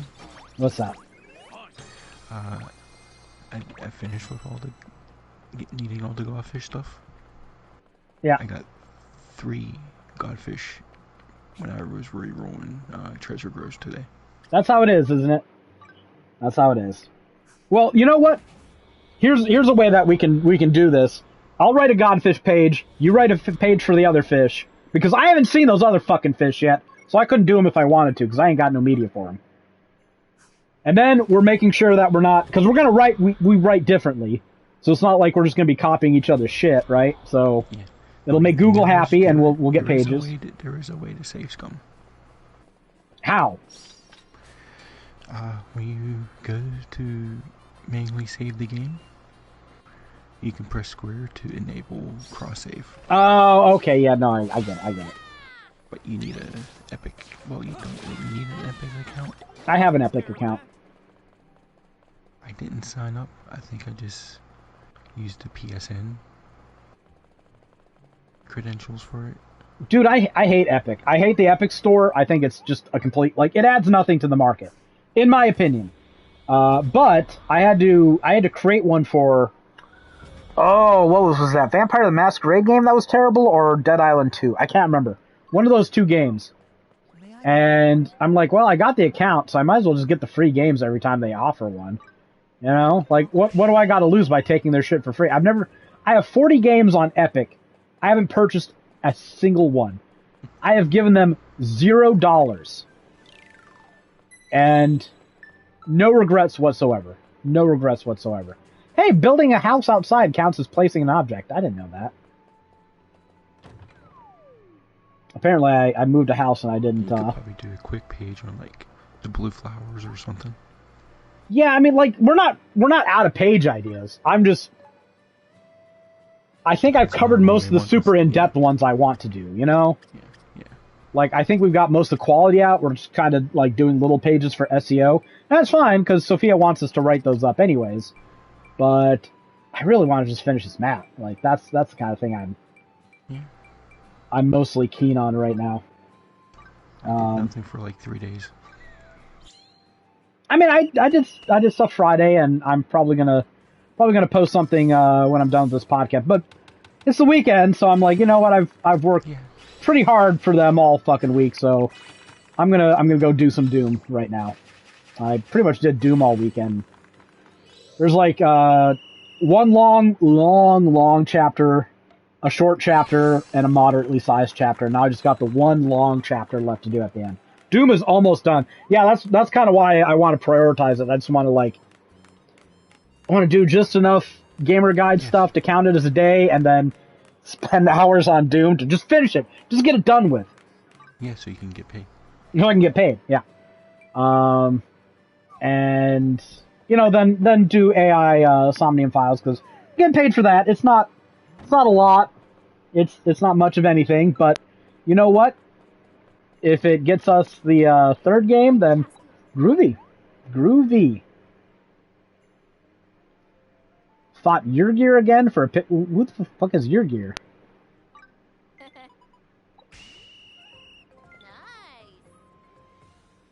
Oh, okay. Never mind. I get what you're talking about. Greg, stop fucking lying. You don't take pictures. I think Greg's in danger of becoming a serious Baldur's Gate 3 fanboy. It's so good. I can't stress how good this game is. I really want to play Baldur's Gate 3 again too, because I've been sitting here saying I've honestly wanted to play Baldur's Gate 3 again since I finished the first playthrough. But I'm like, I just did it. I don't need to play it again. Plus, they're gonna have patches. They're gonna add things. So, and now they've added things, and I want to play it again with all the new content. But it's like, I also want to play, Disco Elysium. I want to play Resident Evil. I want to play a Trails game. Blah, blah, blah, blah, blah, blah, blah. I'm surprised Greg hasn't been like, Persona 5! Oh, man. I forgot what this guy wanted now. He wanted me to make him something, and I totally just glossed it over. Or guy, chick, where is she? Where'd she go? Okay, she's up over here. I've got 25 of those gold flowers. 25. And I think you finished this game like a week before I did. I should have finished it earlier. Because it was right at the end. I just had to do like the crafting bit at the end. And I was like, nah, I'm good enough. I'm far enough that I've progressed enough to write all the stuff I want to write about. And I just, I didn't play the game anymore. Didn't do the story, I should say. I should have, because I didn't realize you accumulated those gold flowers, and that they would gate a trophy. Greg, they gate a trophy behind picking up gold flowers every day, and you get like 1 to 4 every day. At least I haven't seen more than 4. I totally forgot what I needed to make. Does she want a sugar boat? A max you can get in a day is 5. Okay, I've seen 4. Sugar bow. So even if you get 5 every day, that's 10 days. Yeah. And that's after you beat the game. Yep. So, Greg, when you get your children to play this game for you, you just stand behind them with like a sap or a whip and be like, hey, little bastards, you get this shit to the end because I got gold flowers to collect. I ain't waiting all day for my trophy.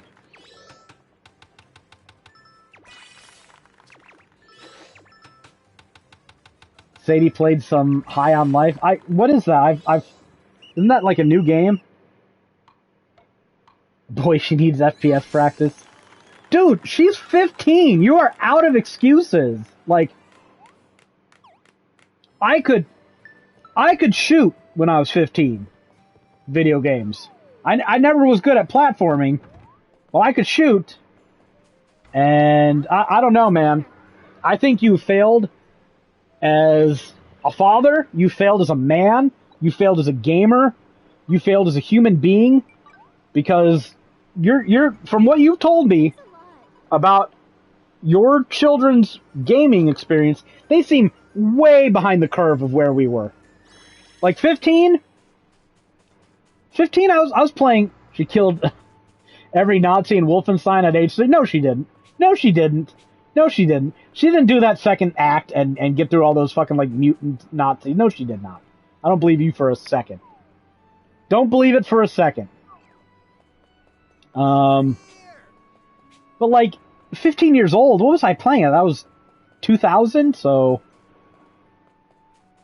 Kids got chops. Okay, then why are you saying she needs first-person shooter experience? Because if you can beat all those fucking mutants in the second act of Wolfenstein, you can handle whatever High on Life is fucking thrown at you. She got rusty, okay. So how's that still not you failing as a dad? You let her slip. See, that's the thing, like, you can't just have your child be Tiger Woods when she's 3. No.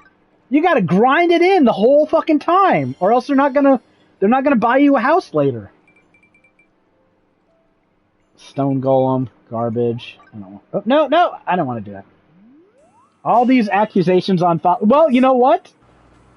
Not every father deserves praise on Father's Day. Some fathers deserve recriminations for letting their Nazi-killing daughter's finger off the trigger.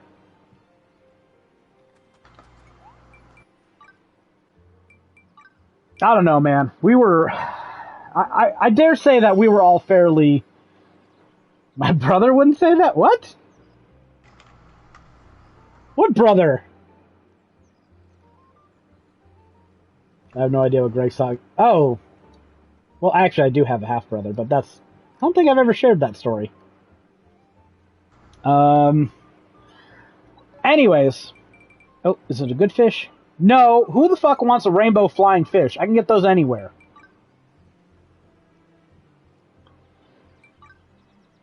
Oh, I did tell that story?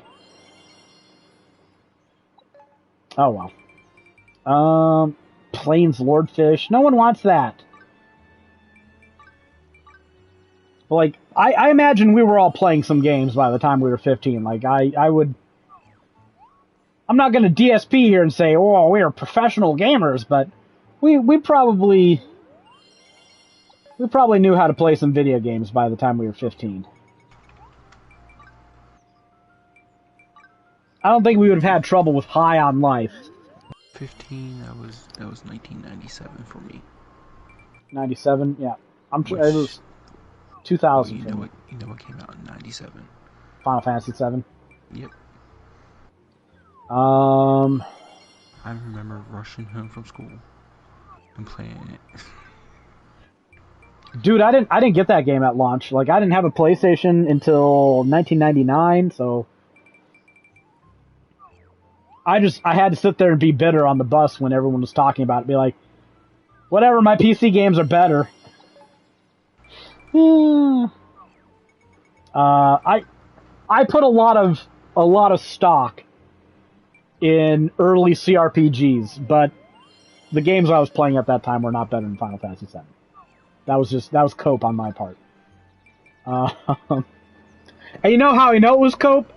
Because I eventually got a PlayStation, and then I no-lifed Final Fantasy VII when I got it. I wasn't sitting there going, man, fuck this Final Fantasy VII shit. I wish I'd plugged that fucking old PC back in. I was not. Okay. No, I don't need a prairie dragon. You know what? If I burn through all these plants, I might actually be tempted to save scum. I don't know. I really don't want to, but I don't really want to sit around and grind mimics all fucking day either. Like, Yeah. this shouldn't be a part of the game. This is just dumb design. I did a little bit of save scumming, and I ended up getting a black motorcycle earlier too. But Wait. not saves. The dragon motorcycle? You just got that? Yeah, the black one. Okay, yeah, I've been riding around on that for a few days now. I was like, oh, that's cool. I'm not even bothering with the flying car one. Oh, there's a flying car? Yeah, but How do you get it? you had to open up dreamy boxes. What are those? You had to spend at Marco Shop. Go to Marco Shop, go to the flower tab, and it's like 80 blue flowers for each box. I mean, what else am I going to use blue flowers for? What else do they do? Nothing much, but it's a fucking load. Somebody said they spent like they did like 100 pulls, 100, 200 pulls before they even got it. Oh, fuck that. 280 a piece. That's what, 16,000 flowers. That's an awful lot. Oh, but I could spend that money on potions instead. I could just buy SP potions. I guess Gray's coming back on. Yep, that's what he said. I mean, I've had my PlayStation 5 overheat on me, so it's not fun. It's not fun. I'm gonna buy 10 of these. I'm gonna do 10 pulls. I gotta get my sweaty Hogans.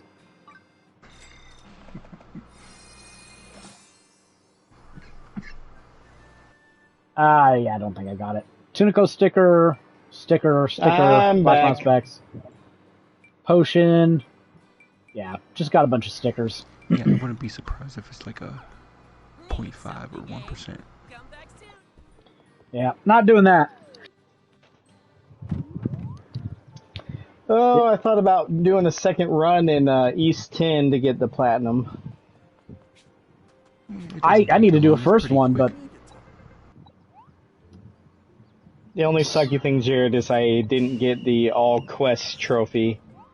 Everything else is doable. I need to do some stuff before this. Everything. All I needed was a nightmare trophy. Yeah, I missed a quest somewhere somehow. Yeah, those games are kind of weird with the missable shit. They're kind of bad about it. I don't know. Like they seem designed to be shitty like that. I don't know. Well, they could definitely warn you more, but they don't. You just have to. You also don't know what you don't know, Yeah. so. I think the next East game I'm going to play is Felghana. Because I just did East 9, so I figure Felghana will be a little more of a change of pace.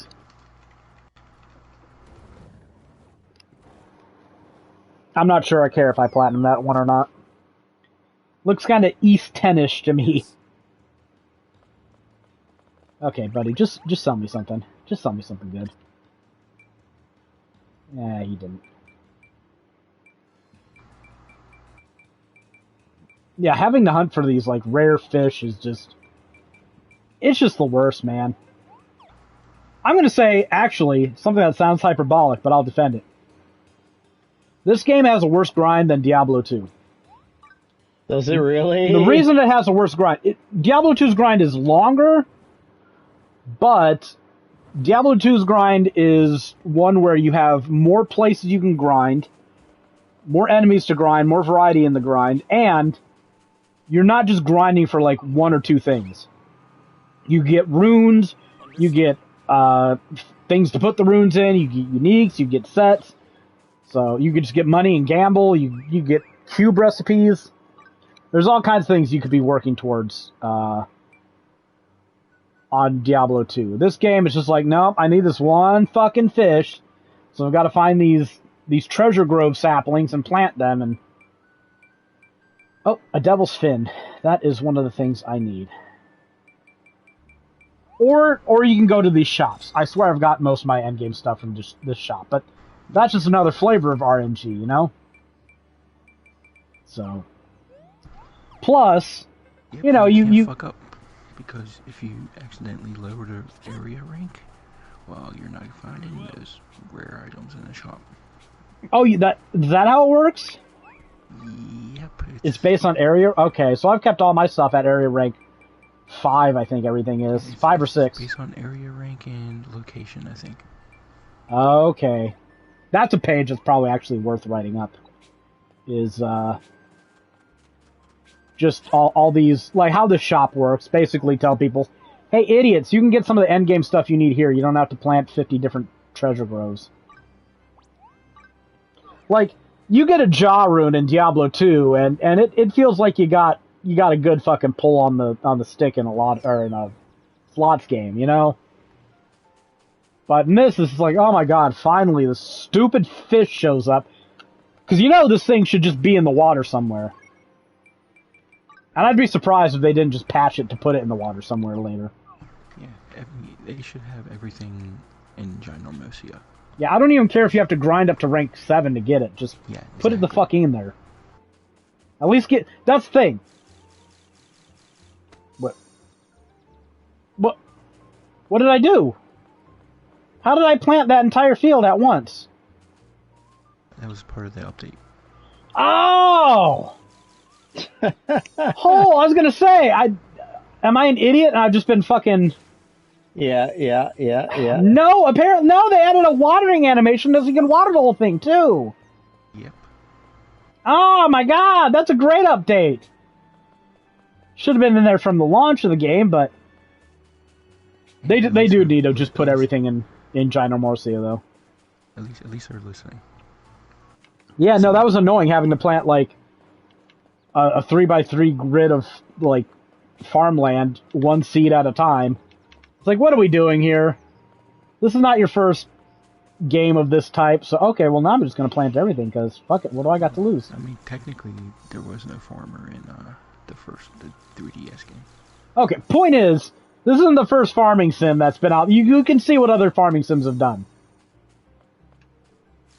Is the point. Like, nobody makes you plant every one by hand. That's ridiculous. Maybe at the start of the game, but eventually you upgrade to be faster at it. And that's kind of the whole upgrade route. So was your PlayStation 5 like dirty? Ah, it didn't seem like it. No. I took it out and did some air on it and put it in front of a fan and gave it a little time. Okay, because these things are like they don't have to be bad to overheat. Like I have to vacuum mine about every 2 weeks because these corgis they dander all over the place, and you see some hairs on the vents. You're like, yeah, it's probably about time because it does not take a whole lot. These PlayStations run hot. I'm a little worried about their longevity. I'd actually kind of be glad if Sony made like a slim model or a super slim that actually cleaned up the heat a bit on them. Okay, so now I'm after I craft this, I'm going to be one Poseidon swordfish away from having everything at hero rank. Alrighty. Oh, yeah, let's smash these buttons. This is one thing Greg can't do. Greg couldn't play this game. You have to get Sadie to do it for him. Yeah, likely. Because you have to mash buttons! Oh, God.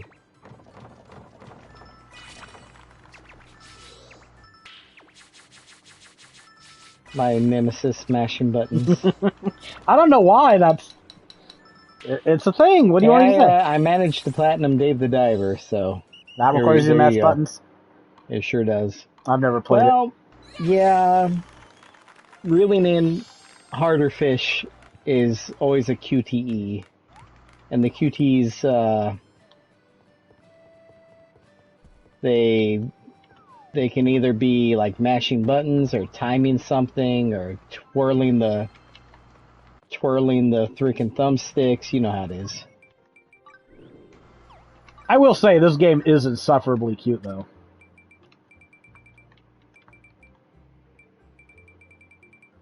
Yep, I think that's just the last thing I need to do, and then every life is at hero rank. Oh, Rebecca bought more stuff off of Temu. She won't tell me what, though. So, I guess the tariff situation is that big. Yeah, I was about to say that. The tariffs can't be that bad. Yeah, she bought more anime figures. She won't tell me what. That's all I know. So. It better be Dan to Dan. We've already got Ira and what's her name, Momo from Dan to Dan. Those came in just this week. They're two sitting figures, but whatever. Kind of like those because you can put them on the edge of a shelf. Yeah. Are they supposed to be like ramen toppers? I think so, yeah. But we've got a Makima sitting figure, A2, 2B, 9S. All right, I got a fish. Right. Not even paying attention. So we've got a couple of those sitting ones, and they just sit at the end of our figurines, surrounded by amiibos. I better kill them because they're just gonna annoy me if I don't. I want to get an Okaroon one, but I don't want one of him transformed. I don't really know why. I just want, like, I'd really like one of him just, like, standing there holding his finger up to, like, his glasses. Because I kind of want these statues based on how much they represent the character in the show. Like, I don't know. They sell some pretty risque anime figures. I don't think I need, like, that's not a revelation to anybody. So, like, when you look for, I don't know, Kurusu statues, and they've got one of her in, like, a slutty bunny outfit, I'm like, who the fuck wants that? She never wears that in the show. Why would I want that? I gotta think of reasons why people would, but whatever.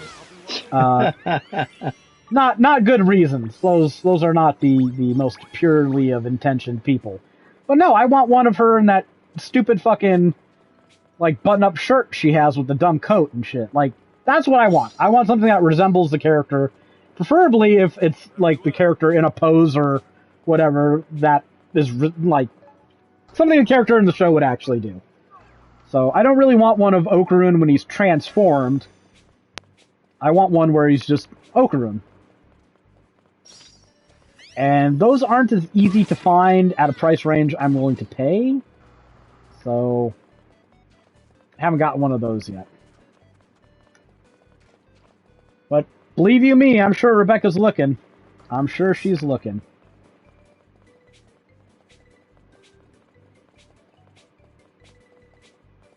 Why did I do this? I can't remember why I'm here anymore. Apparently, Stellar Blade sold 1 million copies on PC in 3 days. Oh, I wonder why people bought that on PC. I'm sure there's no question. Oh, you posted a figure. Okay, let me see this. But see, like, here's the thing, like, you gotta keep in mind how little I want to pay for these. Ah, see, that's a good one, though. That's like the pose. Oh, that's not expensive at all. Oh, no, wait. Okay, now it's about $100. Oh, see, also I don't like posable statues. I don't want them to have joints and stuff. I think it makes them look bad. I get why people would like them, but I want them just to be monopose. People love joints. What are you talking about? I guess, Greg. I think we're talking about different things, so. There's a chibi-esque statue. Yeah, you know I'm about chibi stuff. I know I'm difficult. That's why I don't have one. If it was easy to meet my arbitrary standard, and like we get most of these for like $8 on Temu, so I mean it's PVC clutter. It's complete plastic waste, but yeah, they're cute. They sit on shelves here and there. I am the sword that protects all. My mom used to buy Hummels. You know what those are, right, Greg? Hummels. You never heard of a Hummel before? No, I don't think so. They're little German glass. I don't want to call them. Well, they are kind of sculptures. They're glass like figurines. The precious moments things. They got the little big-headed kids with the rosy cheeks, and they're like ridiculously saccharine. My mom has some of those, and I used to think that was kind of interesting about her. Like, I wonder why she likes those, and then I found out later. Oh no, she just thought they'd appreciate and value. She didn't even like them? Not really. Not enough. Like, not to collect them in any meaningful sense of the word. So that was kind of a bummer. I was like, oh, I thought this was something you actually liked. I think they look stupid, but be real here. My little PVC anime figures are her Hummels. Except I don't think mine are going to be worth any money someday. So, just, I guess that's a generational divide there.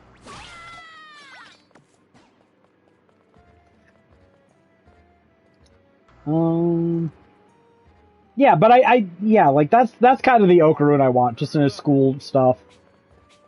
Kind of a boring Okarun, but he's kind of a boring guy. Yeah, kind of is. So that's what I want. I want the character represented in a statue. I've seen some statues where they try to like include Momo's powers in them by using like translucent blue plastic for like her ghost hands, but I don't think any of them have really pulled that off in a way that doesn't look kind of stupid. So, is what it is. So after Raidu, like, I'm just sitting here looking at this, like, what are we even gonna work on? Death Stranding 2? Please fucking no. Oh, good God. I mean, I wouldn't turn it down if it was a job, but I wouldn't be enthused about it. Front Mission 3, that's another game I'm gonna wait on, obviously. At least we didn't have to work on Mind's Eye. Oh man, right, I almost forgot. Yeah, Mind's Eye, what a fucking nightmare. What the heck is Mind's Eye? Oh, well, it's a game that is being made by some former Rockstar developers who defected. It's one of those some dude with a fucking name that used to work at Rockstar for a while, taking credit for being like the mastermind behind Grand Theft Auto. Yeah, got his own studio. Actually, one of the presidents of Rockstar. Well, not anymore. He started a new studio, and they're gonna make a new Grand Theft Auto, but better, with blackjack and hookers. Ooh, And, I like it already. Well, you got fooled then, Greg, because I think I didn't even know this was a thing until it was at a game show a while ago. I can't remember which one, but it was like a few months ago, I think, where they showed it off, and I was like, oh, this is a generic third-person shooter. Cool, I guess, whatever. Didn't think much of it, and then I heard that I was supposed to think a lot of it because it had some big names attached to it. Well, guess what? It's a piece of shit. Allow me to handle this. I don't want to go into all the details about like what it was supposed to be, but Let's just say it was bad enough that Sony is offering refunds for it. yeah, they haven't done that since Cyberpunk, as far as I know. It was one of those games that was supposed to like Understood. be a forever game. It was supposed to have user-generated content, and you were supposed to be able to like. I am the sword. What was that? What was that game that was all about making other games? I can't remember what it was. Game Maker? No. It was on PlayStation. Dreams? Dreams, yeah, only a few years ago, and I mean,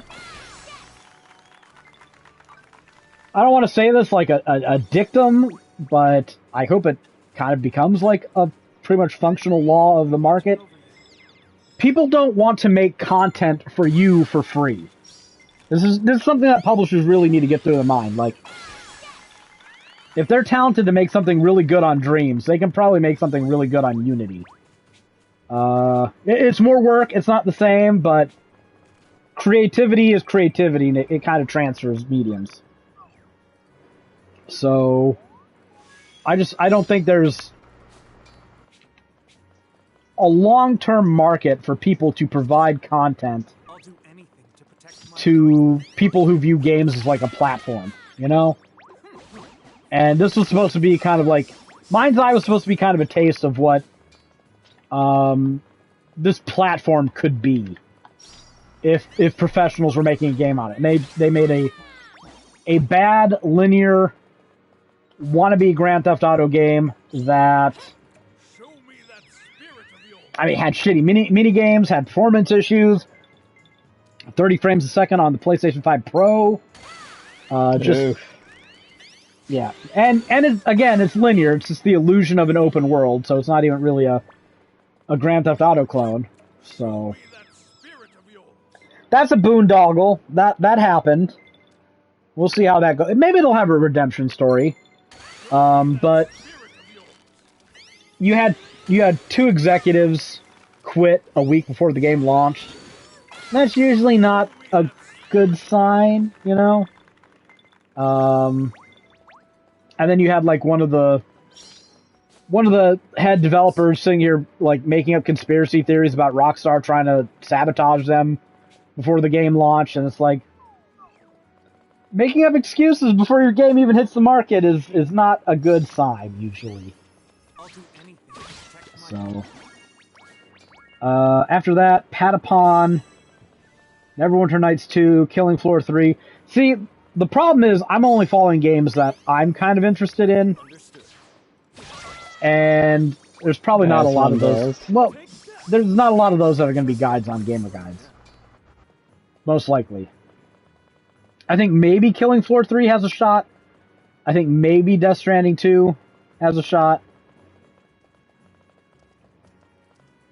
Metal Gear Solid. There's no way you want Death Stranding 2. No, there's no way I do, but I want money. Yeah, I mean, you gotta figure Death Stranding 2 is open world and has a map, so... It has a map, yeah. I mean, I've mapped that fucking monstrosity.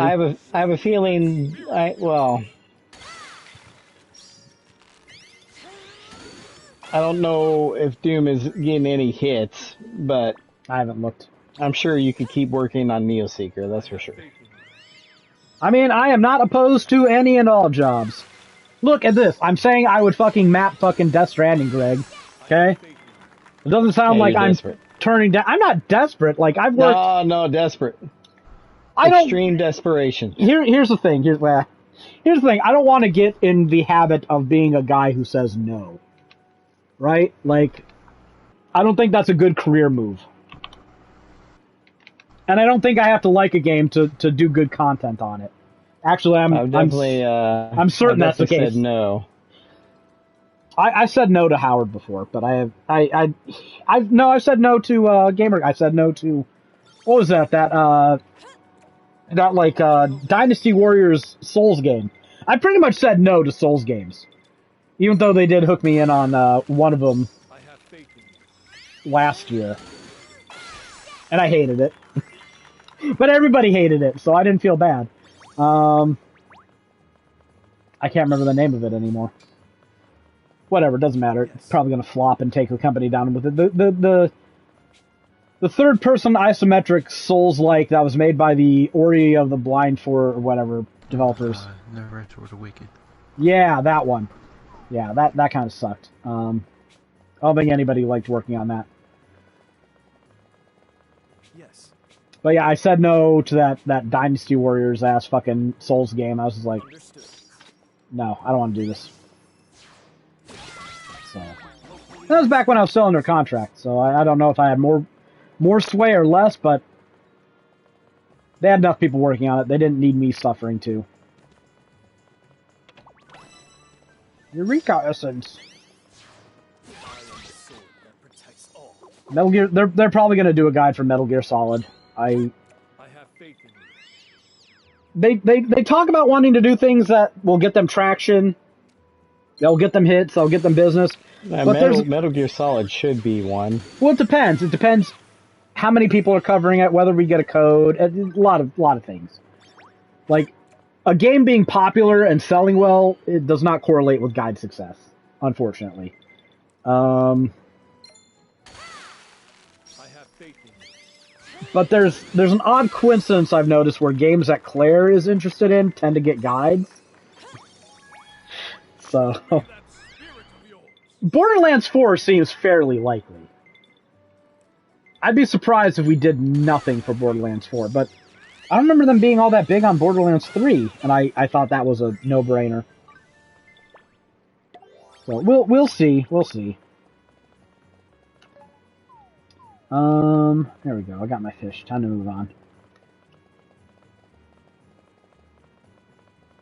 I need to play the fucking Dragon Quest III Remake, too. So many games I need to play, Greg. Jesus. Yep. It's a shame. What do I want to check? FactCP or WikiCP? I think it's WikiCP. No, it was Fact. It's always FactCP. Why do I keep getting this wrong? Very well.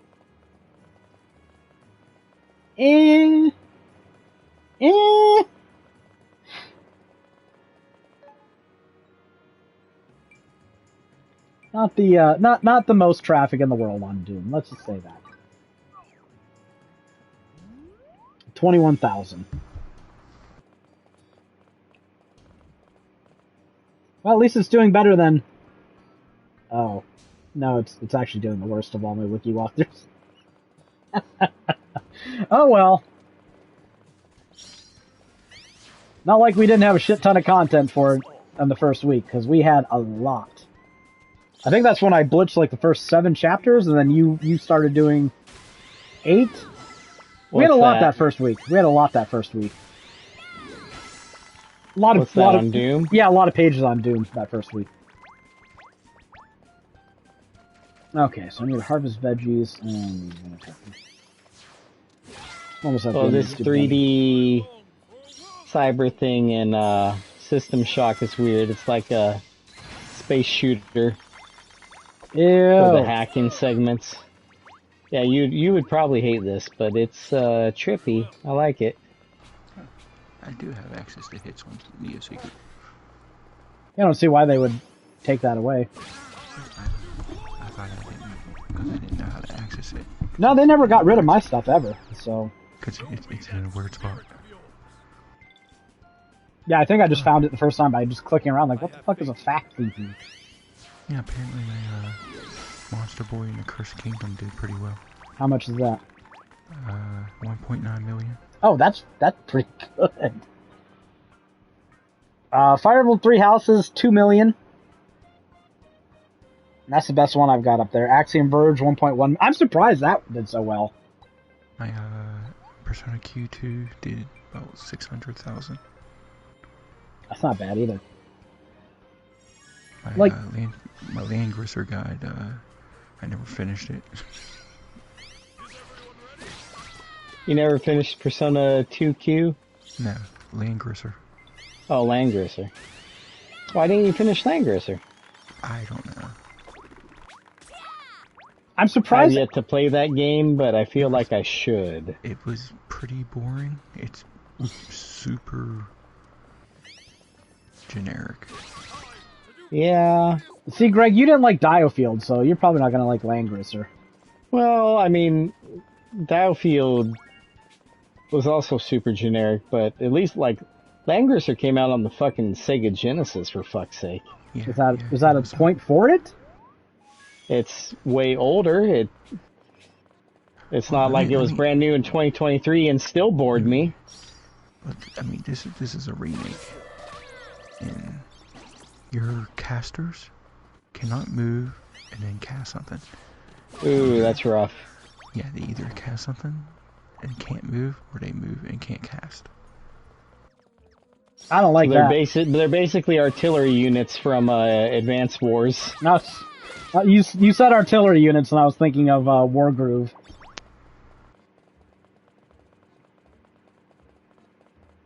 Yeah, but yeah, I think me not finishing Land Cruiser, and I didn't really say much to Howard about it, is probably why he's not hiring me right now. I'm sure he's had flakier people work and come back. So, Yeah, I'm sure of it. trying to think.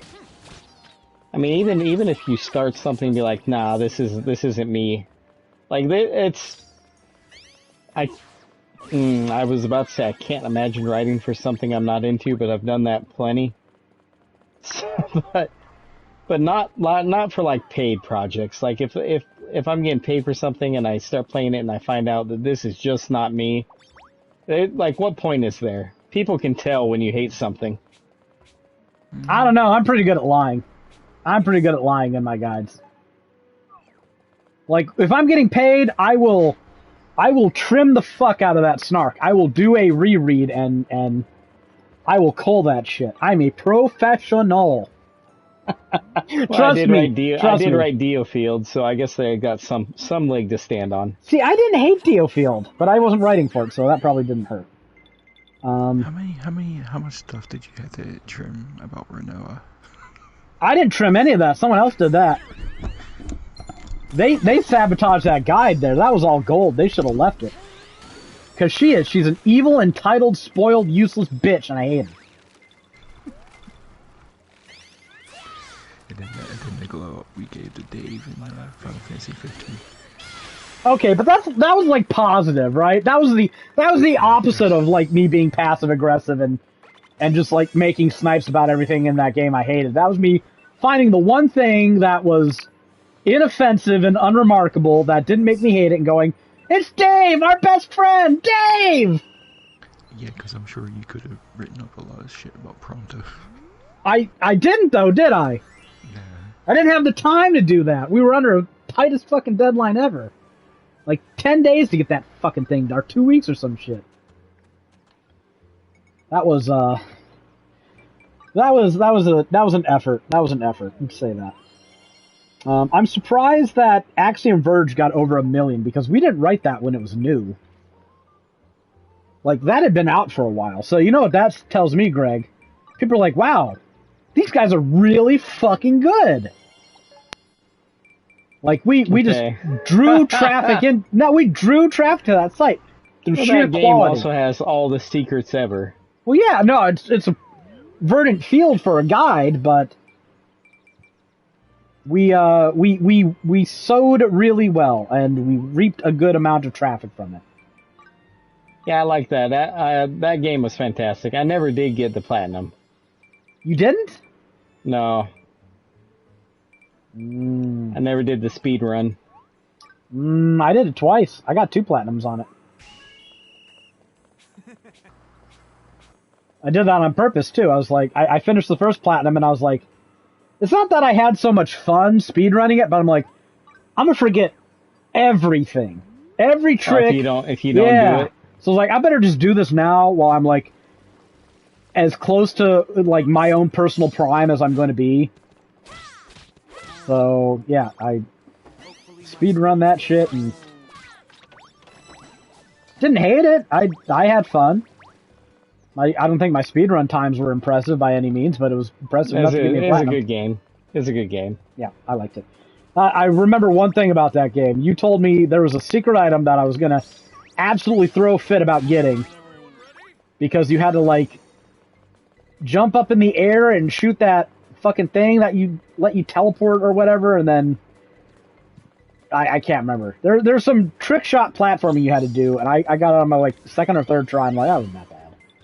Yeah. The one I time was wrong about that one, maybe. the But one I time sure was right about the Salt and Sanctuary. you one. were yeah, I still hate that one. But on the plus side, I never have to do it again because I don't think there's any more platinums for me to earn on that game. Salt and Sanctuary, Excellent. only 130. Man, we. That's a bit of a letdown. We advocated for that one, and only 130,000 hits is not a whole lot for a game like that. Yeah. Those Souls games are really hit and miss. Sometimes they do really well, it seems, and sometimes they do not. Well, those East games always seem to do well, so at least there's that. It is a little mind-boggling that gamer guys won't even do any of those. It's like I can't imagine that they wouldn't get some traffic on those if they did them. They never want to do any small game. Yeah. Which is why I was surprised they did Sea of Stars. Yeah. Well, Sea of Stars is like 3 million or something for Alex and me. 4 million maybe, like ridiculously good. You know Plus what? the new DLC, like that doesn't hurt. A lot of it depends on what they're playing and what they want to do. And sometimes, you know, if they're not interested in it, but they think it'll do traffic, they'll do that too. Watching over you. I remember way back when I was like my first year working for them. I logged into the CMS one day, and I saw an entry for Fallout Shelter, and I'm like, what are they doing a guide for Fallout Shelter? It turned out Sophia got addicted to it and she wanted to. She wanted a guide for it, but was talked down. I mean, they were adding the content themselves, and I'm like, okay. I mean, because like this was before Fallout 4, but Fallout Shelter released. I think it released right at E3, right? It was contemporaneous with it, the announcement of the game. And I mean, Rebecca and I were playing it. We actually bought a tablet to play that thing. It still works. The tablet I bought for that wasn't the best way to play it, but it worked, and I don't regret it. So like I was playing it at the time. I don't know how I'd ever have done a guide for it because I had no real good way to get media across. But I saw that pop up, and I'm like, nobody told me about a Fallout Shelter guide. So what are we doing here? And Claire's like, don't worry, Sophia's just addicted. She'll get over it. And she did. They never did publish a guide for it. So whatever. Maybe that worked out for the best. Probably not though, because it got released on so many things afterwards. I got to think that if they did a guide for Fallout Shelter, it would have done some traffic, especially if they kept it marginally updated. Because it would have gotten a huge influx of traffic when it hit PC, and then again when it hit console. And I mean, is there any problem with this type of game? I think we have to update it. Yeah, but yeah, it's true. But Fallout Shelter had like some fairly regular upgrade cycles. There wasn't just like, this is the new weekly thing, you know? So honestly, they probably could have just gotten by with. I mean, even most games get updated a lot. That's fair. That's fair. Because Final Fantasy, I mean, going back to Final Fantasy 15. Well, that's the thing. Like they were talking at one point about wanting to like focus on online games and constantly updating them, but they don't have the attention. Remember that's the first time we got fired. Was it Thanksgiving that they fired us because they didn't have any money and everything was going down the tubes, everyone off the ship.